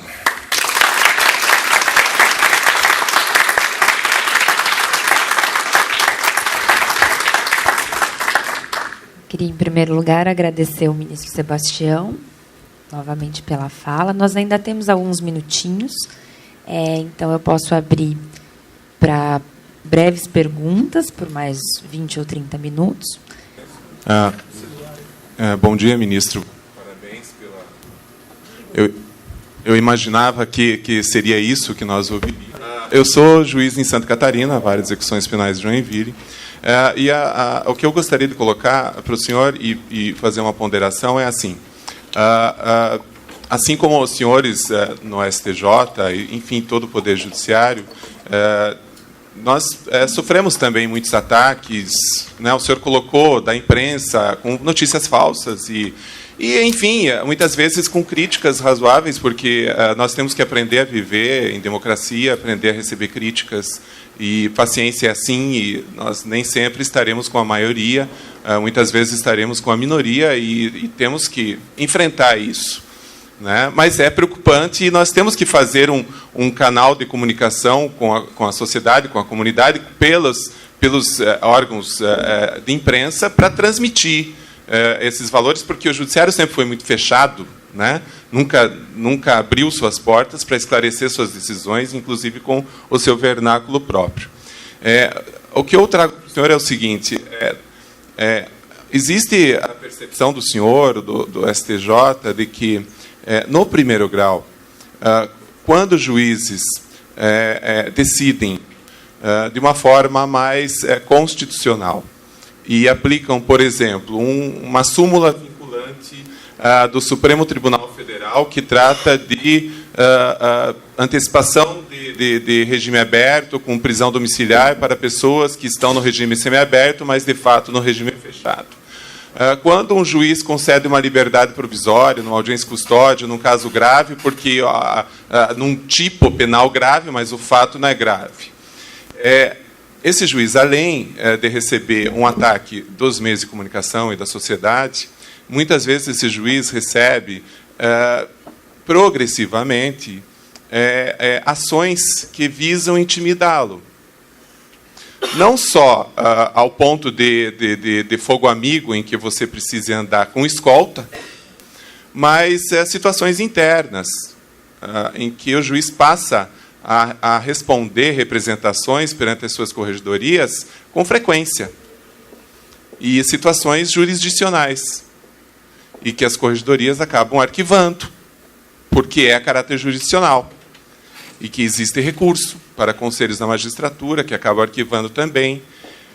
E isso acontece muito. Então, os juízes, na base, talvez diferente dos senhores no STJ, além de receber esse ataque externo, ele recebe, e por todos os estados do país. E está sendo muito difícil agir com independência e seguir linhas não encarceradoras, talvez, e que garantam direitos fundamentais, muitas vezes pacificados no Superior Tribunal de Justiça e no STF. Então, essa é uma dificuldade muito grande. Além da ponderação que eu trago, é que os senhores têm essa percepção de que nós, na base, além de sofrermos esse ataque externo, nós acabamos recebendo essa carga muito forte interna a esse respeito. Tá? Eu falo com muita frequência com os meus colegas no tribunal que a nossa situação é muito mais confortável que a situação de vocês. A gente sabe disso. Porque, primeiro, é uma decisão do colegiado. A gente, muitas vezes, a gente tem... aconteceu isso, tem acontecido com mais frequência ultimamente, de determinadas questões que envolvem esses casos mais rumorosos, as próprias liminares são levadas à turma para apreciação da turma. Então, as liminares, muitas vezes, são concedidas pela turma e não pelo relator individualmente. Que é uma forma que nós temos, ou seja, de dar uma força para aquela decisão, para tirar aquela decisão de um carimbo. Foi fulano, beltrano, cicrano. Não, foi o tribunal. Foi a 6ª turma do tribunal, foi a 5ª turma do tribunal que concedeu ou que negou aquela liminar. Eu acho que isso é muito importante que a gente tem feito. Agora, vocês não têm condição de fazer isso. O juiz de primeira instância não tem condição de fazer isso. Infelizmente, ele não tem condição de fazer isso. E, infelizmente, é isso que eu estou falando. Ou seja, o que acontece? Que hoje, por exemplo, um juiz ainda está em São Paulo, uma cidade grande, mas ele vai para uma cidade pequena, ele vai encontrar o jurisdicionado ali na igreja, vai encontrar o jurisdicionado na fila do banco, ele vai encontrar o jurisdicionado no restaurante. Uma cidade pequena tem 2, 3, 4 restaurantes bons, então ele vai encontrar o jurisdicionado ali. E ele vai correr o risco, sim, de ser atacado, de ser agredido, se ele, por ele ser mais liberal. E, infelizmente, criou-se essa mentalidade hoje no país, que o caminho normal é a prisão. O caminho normal é a punição. Infelizmente. Ou seja, que o tribunal está consciente disso, nós não estamos conscientes. Agora, talvez infelizmente, o que está acontecendo, que muitas vezes juízes têm ficado desprotegidos dos seus próprios tribunais. Você sabe muito melhor do que eu isso. Que é uma mentalidade dos próprios tribunais em procurar um caminho, muitas vezes, mais cômodo. Mas, ou seja, ir na onda desse quadro punitivista que nós temos. Me incomoda demais. Ou seja, quando você vê uma discussão sobre o que fazer, porque nós vamos aumentar a pena, vamos criminalizar, aumentar o número de crimes. A pena. Outro dia eu estava preparando uma palestra, eu vou falar nos Estados Unidos, semana que vem, sobre o problema das torcidas organizadas, os crimes do Estatuto do Torcedor. E estava vendo lá que uma das punições é a suspensão da torcida organizada por 3 anos. E aí tem uma proposta no Senado propondo aumentar a suspensão de 3 para 5 anos. Aí a vontade da pergunta, eu falei, gente, mas nem os 3 anos nós estamos conseguindo aplicar. É a mesma coisa, ou seja, porque eu vou aumentar a pena de 5 anos é pouco, vou colocar para 10, mas, gente, eu não consigo aplicar a pena de 5 anos. 4% dos homicídios são apurados nesse país. E se você vê, 90% dos casos que chegam ao tribunal é flagrante. A capacidade investigativa é mínima. Então, eu acho que antes de a gente se preocupar em aumentar a pena, em aumentar o tempo de progressão, não pode ser mais tem que ser 2/3, ou sei lá, essas coisas todas que têm um caráter realmente de aumentar a repressão, nós temos que tornar a justiça mais efetiva. Então me incomoda muito, por exemplo, quando eu vejo essa situação que você está me descrevendo, o silêncio das associações de classe. Não só dos magistrados, como dos advogados. Há muito tempo atrás eu conversei quando eu cheguei no tribunal, eu tinha um contato muito mais intenso que eu tenho hoje com a AB, até que foi um afastamento natural, e eu falava, gente, quando vocês adotam essa postura de criticar juízes, de atacar juízes, vocês estão... A advocacia vai colher isso daqui a pouco. Ela está criando uma classe assustada, ela está incentivando isso, que o juiz fique assustado. E na hora de você precisar de um juiz com coragem para tomar uma decisão que vá contra a opinião pública, ele vai chegar e falar assim, eu não vou assumir esse risco, não. Então, quando eu vejo o silêncio da OAB, o silêncio das associações de classe, ou seja, discutindo coisas que discutindo propostas que não solucionam efetivamente. Então, quando vê eu não vejo uma MB, uma JUF, dizendo, olha, o problema nosso é a estrutura. Outro dia eu vi um procurador da República em Brasília criticando, dizendo que aquela operação lá de Brasília,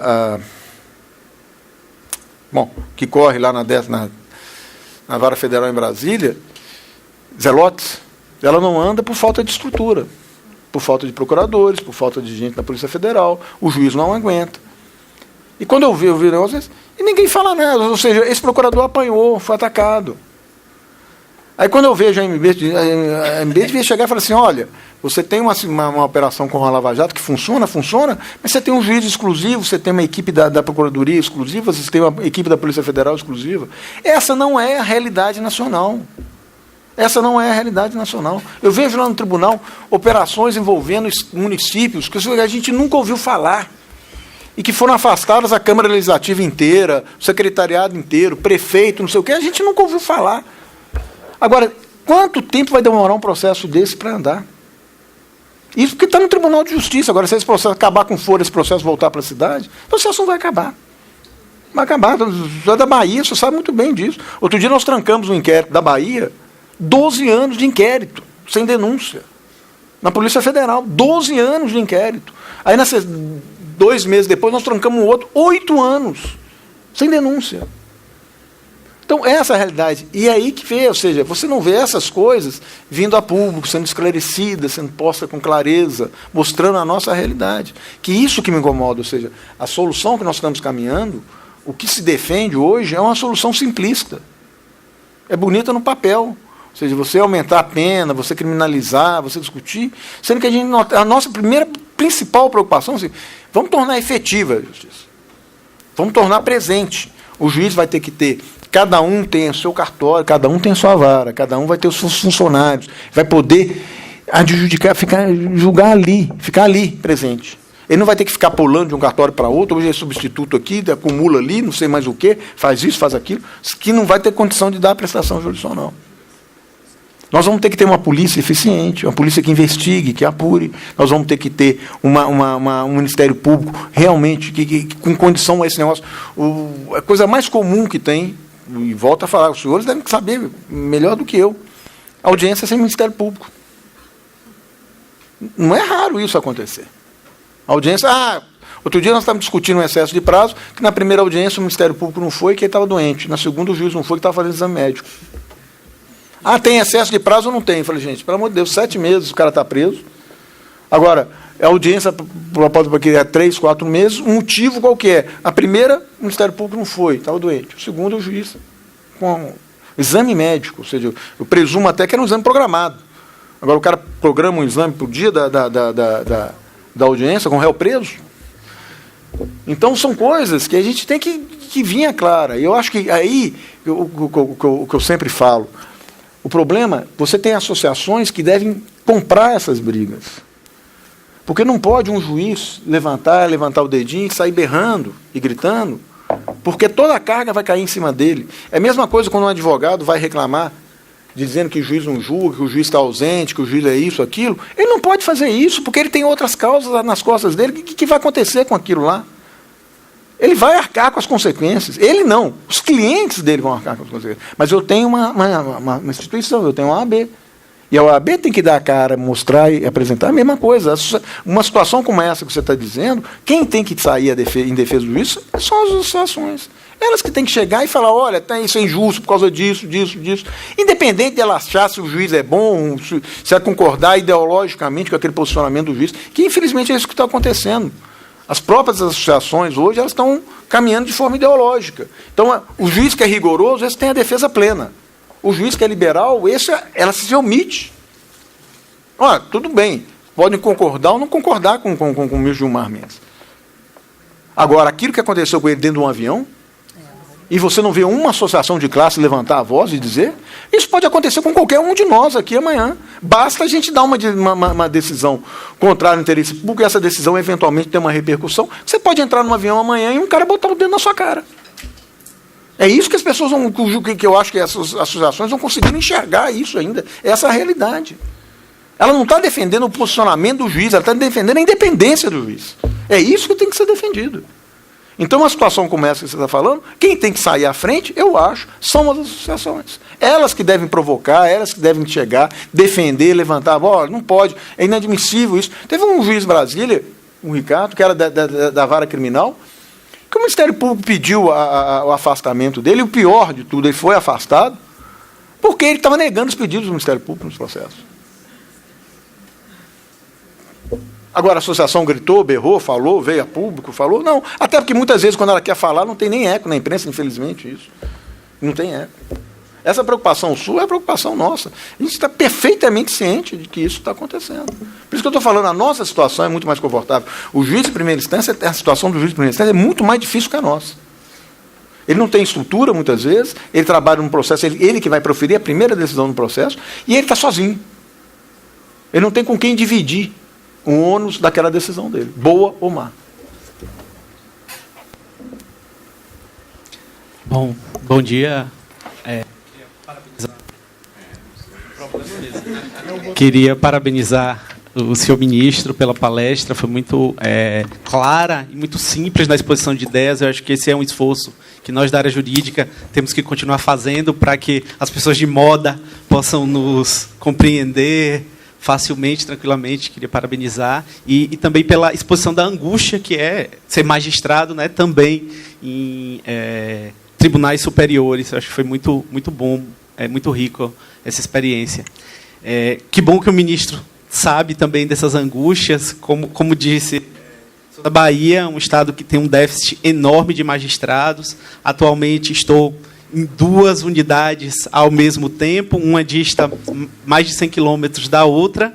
Não consigo fazer audiências de custódia todos os dias, porque não consigo estar em 2 lugares ao mesmo tempo. Então, alguns têm que pagar aguardando 2, 3 dias para ser apresentado à autoridade judiciária. Mas, só para introduzir essas questões, e queria fazer brevemente 2 duas perguntas. Uma, na verdade, não é uma pergunta, eu gostaria que o ministro abordasse um pouco mais essa questão que está na moda no momento também, que é a questão da prisão após decisão de segunda instância. Acho que o ministro tocou, mas gostaria de saber sua posição jurídica acerca desse tema mais diretamente, à luz da Constituição Federal, à luz desse número impactante de 25% de HCs deferidos, concedidos no STJ. Como é que essa questão, como é que o senhor enxerga diretamente essa questão?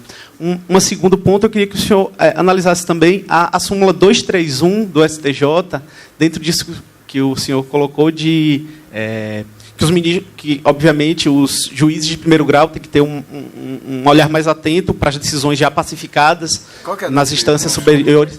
A súmula 231 é a que veda a redução da pena abaixo do mínimo legal na segunda fase da dosimetria.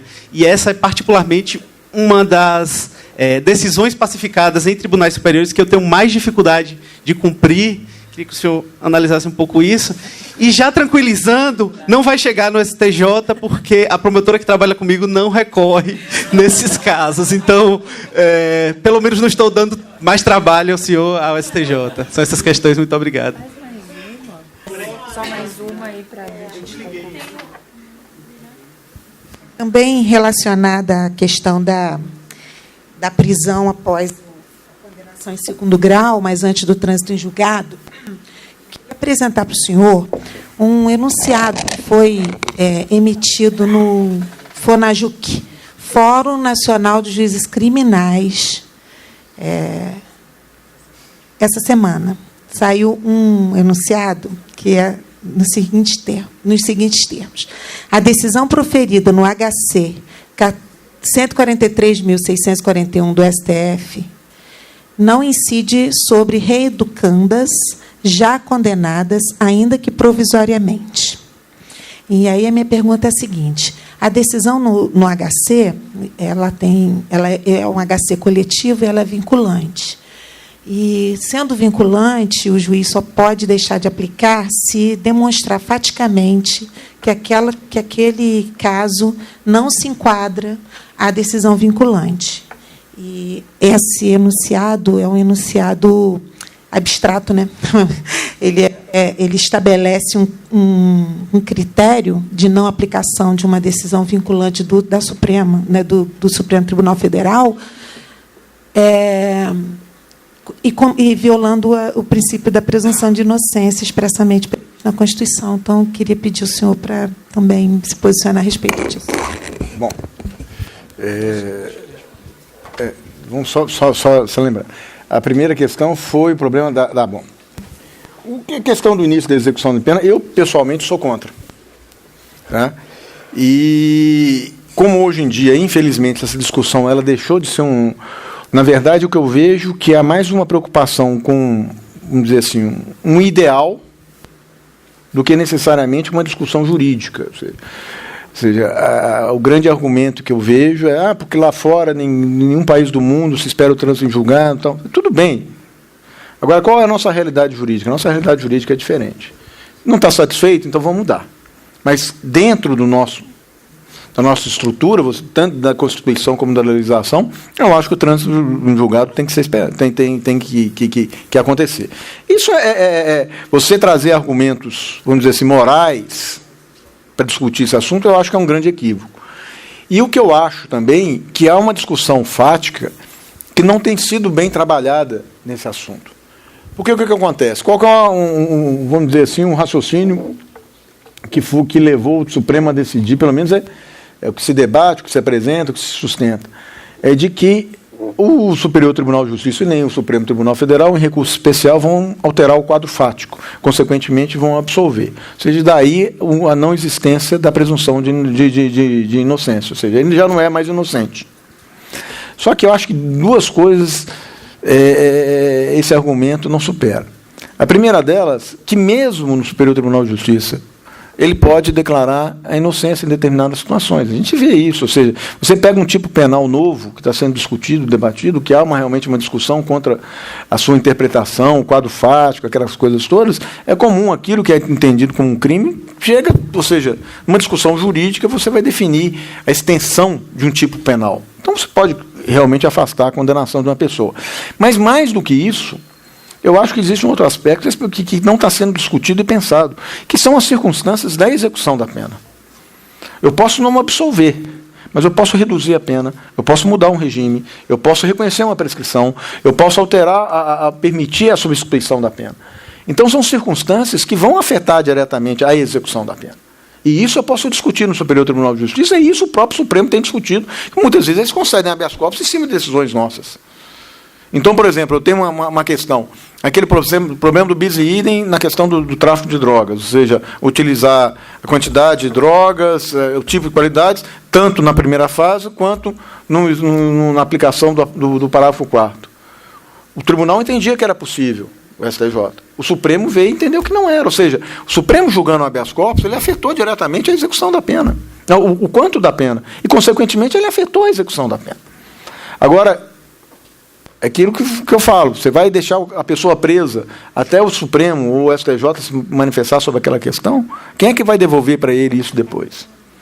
Ah, são poucas pessoas? Bom, porque não é o seu, né? Porque conta dos outros é muito fácil. Né? Enquanto são os outros, é muito fácil você dizer isso. E as pessoas se esquecem que qualquer um de nós pode estar numa situação como essa. Né? Ou seja, mas eu não sou criminoso, eu não me preocupo com isso. Não, eu sou uma pessoa de direita, aquele argumento, eu sou uma pessoa de direita. Mas você pode estar dirigindo um carro e pode atropelar uma pessoa. E aí você vem um entendimento mais pesado, você vai para um júri, e você, hoje em dia, indo para um júri, você está condenado. E aí você tem aquele entendimento que acha que o júri ser soberano, e o tribunal tem suspendido várias decisões nesse sentido, os juízes já estão decidindo o início da execução da pena ali, após o tribunal, o júri. Né? Então, eu, pessoalmente, sou contra. Agora, sendo coerente com o que eu falei no início, nós aplicamos a decisão do Supremo. Eu não tenho condição de ficar batendo o martelo porque eu acho que seria incoerente da minha parte. Como é que eu vou cobrar de um juiz de primeira instância ou de um tribunal que siga as orientações das minhas súmulas? Não, você não obedece, você não segue a orientação do Supremo, como é que você vai impor isso lá para baixo? Então, esse que é o grande problema. Você está me falando do problema da redução da pena abaixo da mínima. Tudo bem, você está dizendo, não vou brigar, não vou nada, seja, direito seu. Agora eu te pergunto, quando você chegar no tribunal, qual vai ser seu posicionamento? Tem uma súmula do tribunal, que você entende e tal, e vem o juiz de primeira instância e começa a desobedecer esse entendimento. E chega o processo para você todo dia lá. Então, é pensar, o juiz hoje que está na primeira, amanhã vai estar no Tribunal de Justiça, e quem sabe pode chegar no Superior Tribunal de Justiça, e aí? Será que esses juízes hoje que defendem a independência, a liberdade do livre decidir, quando eles chegarem lá em cima, o que eles vão falar quando um juiz chegar e falar assim, eu não vou cumprir sua decisão porque eu não concordo com ela? Você vai criar uma situação, é uma realidade que está acontecendo. Isso que eu estou falando já aconteceu comigo. Outro dia eu vi uma notícia de uma juíza que foi determinado o bloqueio de um negócio. Ela determinou o bloqueio de negócio envolvendo BNDES. O tribunal cassou o bloqueio. E ela falou que não ia cumprir. O tribunal determinou novamente para cumprir e ela cedeu por suspeita no processo. Então não vou julgar esse processo. Então a gente tem que pensar no todo. Às vezes tem determinadas questões. Você acha que não tem vontade? Tem hora que você tem vontade de falar, vamos esquecer esse negócio aqui, Mas aí você começa a pensar num todo, numa estrutura que existe. Essa estrutura não pode ser desmontada. É isso que está acontecendo hoje num país, esse caos. Ou seja, esse caos é por causa disso. Você não tem mais uma coerência, você não tem uma harmonia dentro da estrutura que funciona no judiciário. É isso que isso vai incentivando essas coisas. Cada um decide de um jeito, cada um decide de um modo, cada um atua de um jeito. Eu tenho determinadas decisões, estou te falando, ou seja, esse problema da prisão me incomoda profundamente. Posso fazer. Então, esse negócio da súmula, eu confesso, quando eu cheguei no tribunal, essa súmula já existia.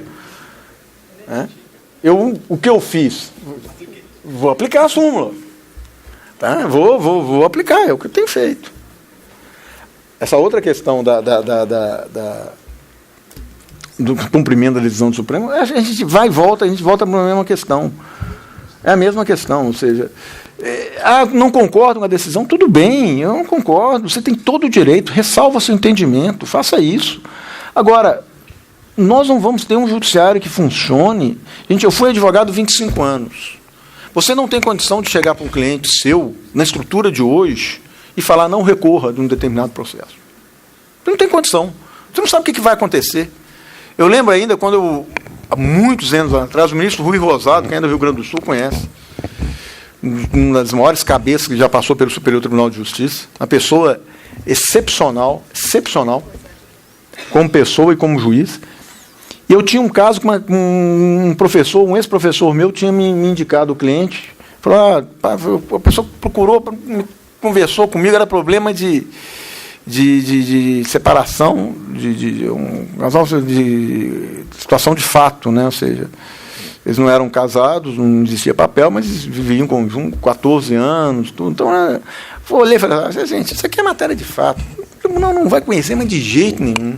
Não sei o que, ele não vai conhecer do recurso especial, mas não tem menor possibilidade de conhecer do recurso especial. Isso aqui é matéria de fato, parará. Bom, o cliente entrou, eu entrei com recurso especial, e entrei com uma cautelar para dar efeito suspensivo no recurso especial.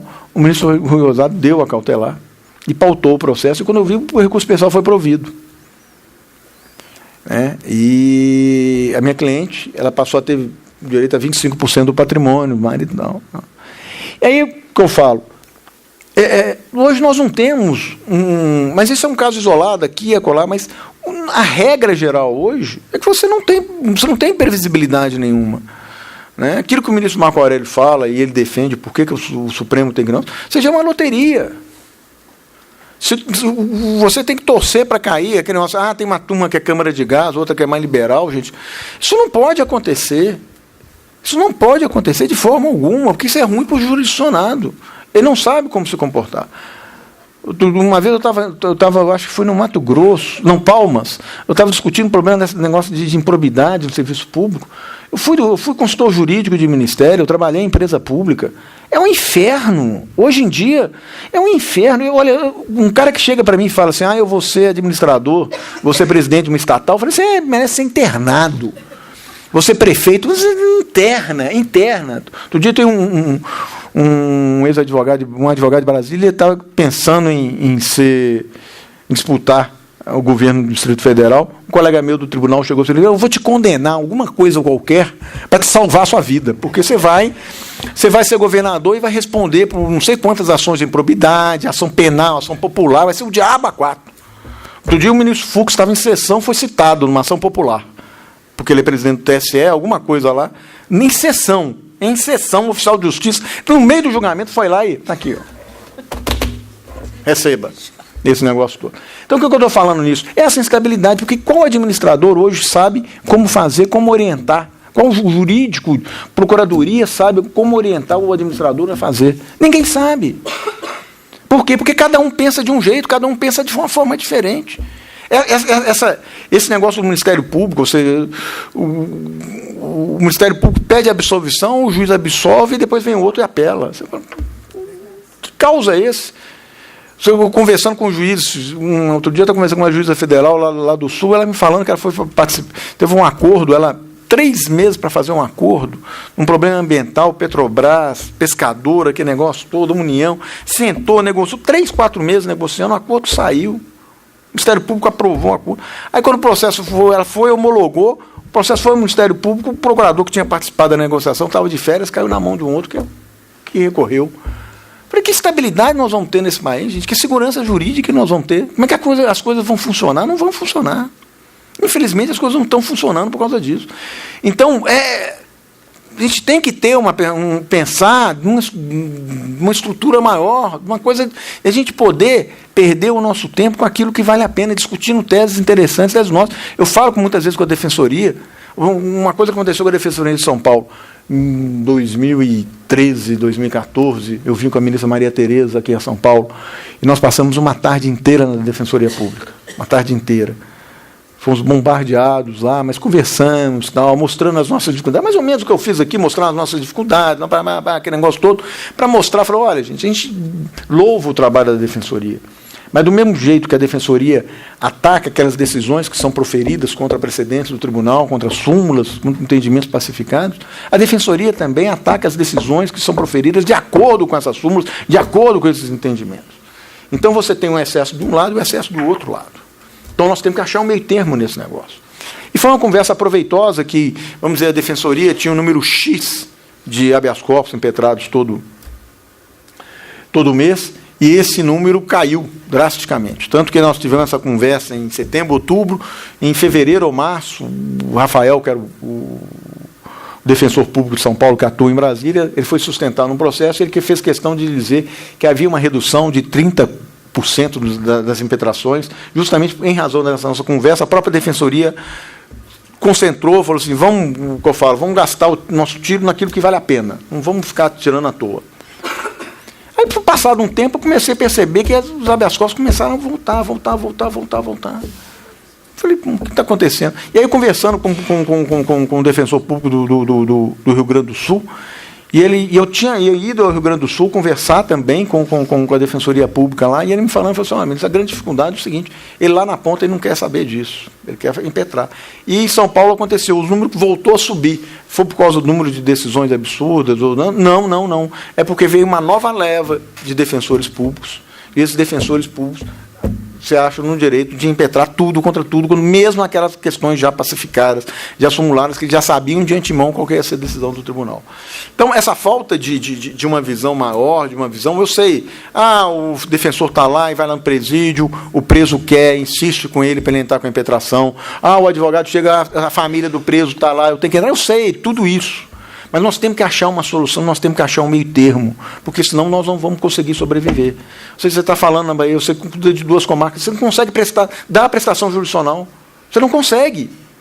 A gente não consegue. O Rio de Janeiro, você sabe disso, ou seja, a gente foi lá para discutir o problema do Rio de Janeiro, e suspendeu durante 1 ano os processos à vara de execução para digitalizar tudo. Aquilo é uma loucura. Como é que você vai controlar um presídio com aquilo? Um cara sabendo que tinha direito à progressão. E a progressão não vai por quê? Não é porque o juiz não reconheceu, porque o juiz não examinou o direito à progressão dele. Como é que você vai acalmar um cara desse? O cara está vivendo no inferno. Depois tem uma rebelião. É claro que vai ter uma rebelião, gente. Isso é óbvio, você está plantando ali para acontecer mais cedo ou mais tarde. Então, essas questões, por exemplo, uma orientação dessa é triste, ou seja, ver fizemos um enunciado contra uma decisão do Supremo. O que a gente ganha com isso? Sabe? O que a gente vai ganhar com um negócio desse? Nada. Você vai aumentar a litigância, você vai aumentar o número de processos, depois vem o juiz, eu não aguento trabalhar porque eu tenho muito processo. É claro que tem muito processo. Infelizmente, é isso que vai acontecer.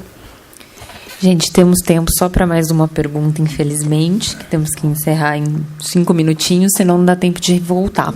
Paulo. Inicialmente, eu quero parabenizar o ministro Sebastião Reis, é sempre um prazer enorme ouvi-lo, e dizer, já fazendo um gancho com essa última questão dos enunciados do Fanajug, anunciar uma coisa que não seja uma boa notícia, porque não é só um enunciado que vai contra uma decisão do Supremo Tribunal Federal, são vários. E como, por exemplo, a audiência de custódia. Tem vários enunciados que foram aprovados nesse encontro realizado essa semana ou semana passada, que contrariam a jurisprudência consolidada dos tribunais e também a própria legislação. Um deles, por exemplo, diz o seguinte: a audiência de custódia poderá concentrar atos de oferecimento, recebimento da denúncia, citação, resposta à acusação, instrução e julgamento. Outro, havendo registro de ato infracional praticado pelo réu, a redução prevista no parágrafo 4º do artigo 33 da Lei 11.343 poderá ser afastada. Quer dizer, quando a gente sabe que o que se exige é só a primariedade. Atos infracionais poderão ser valorados na apreciação da necessidade de prisão provisória. Poderão ser valorados também, tem outra súmula aqui,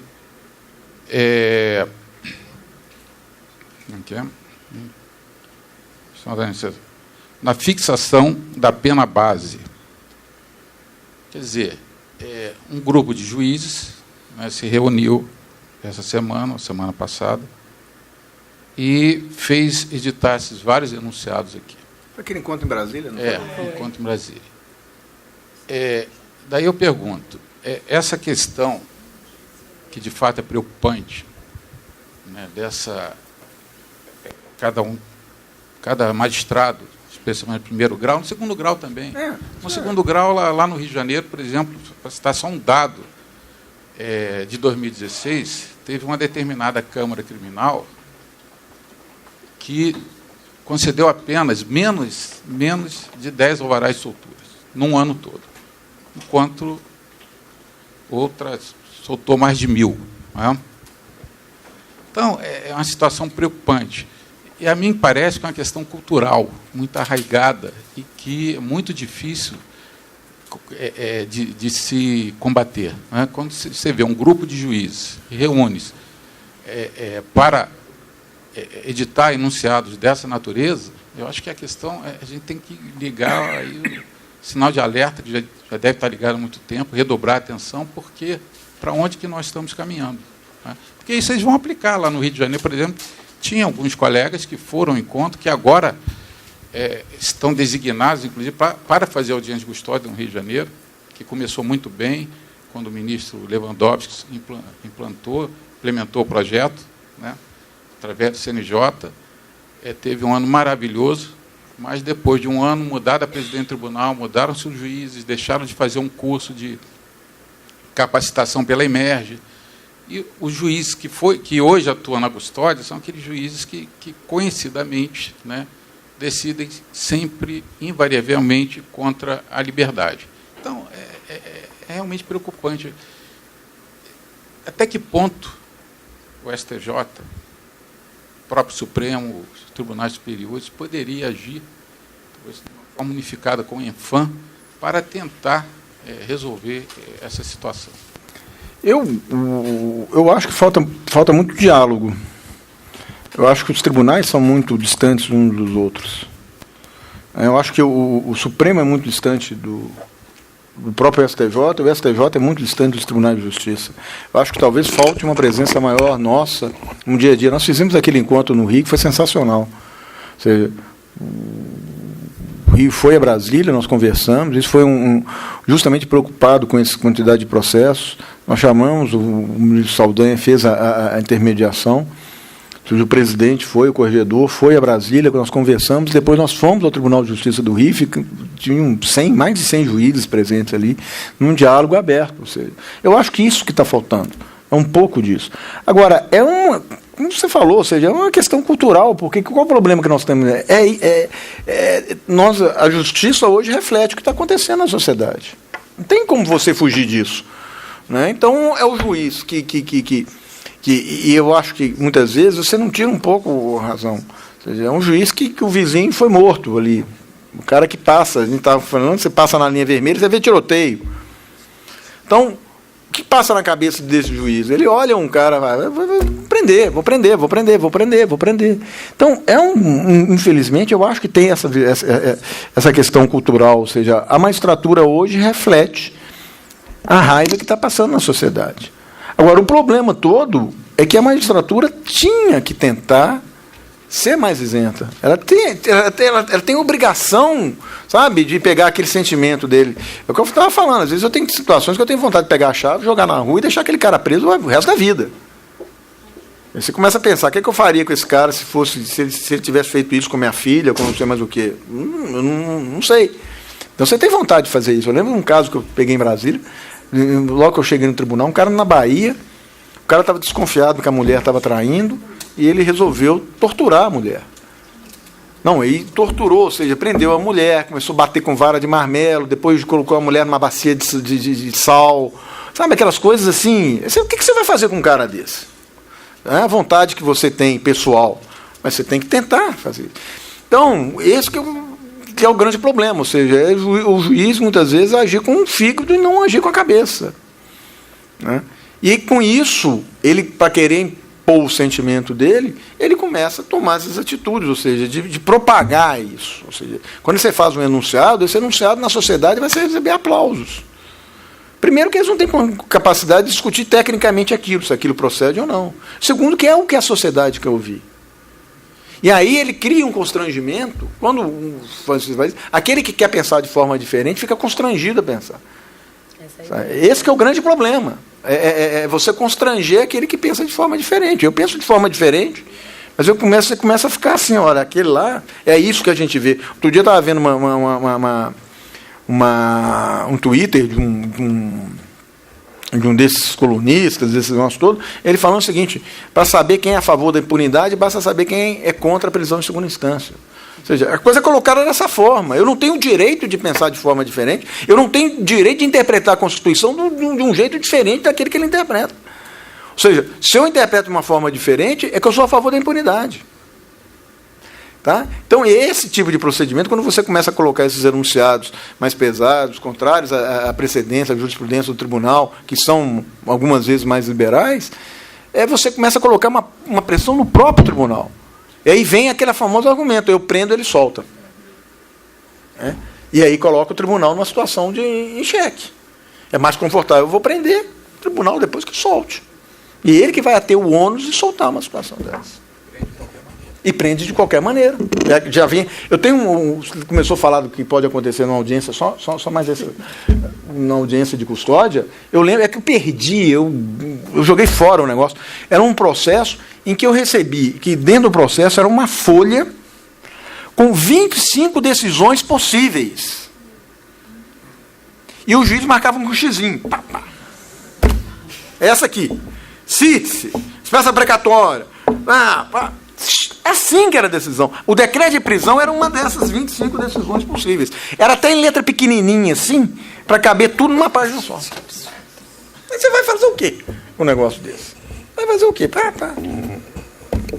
Então, infelizmente, é isso. É o que está... mas o juiz tem muito processo, tem isso, tem aquilo, tudo bem, mas chegar a esse ponto não dá. É a vida de uma pessoa que ele está tratando.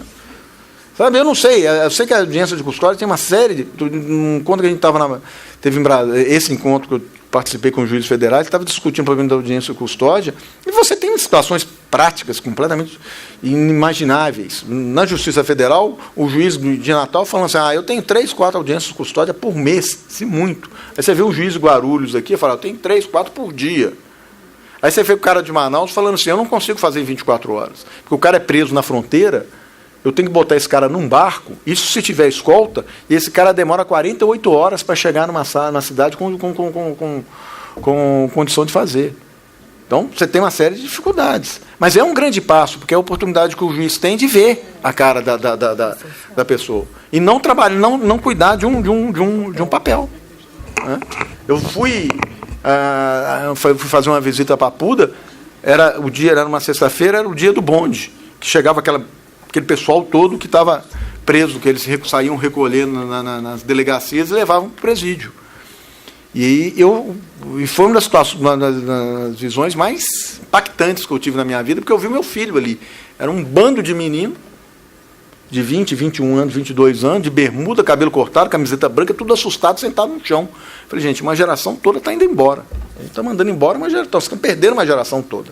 Não quero nem saber se ele é culpado ou não é culpado, mas essa forma do que está acontecendo, ou seja, quantos ali realmente mereciam estar presos ali?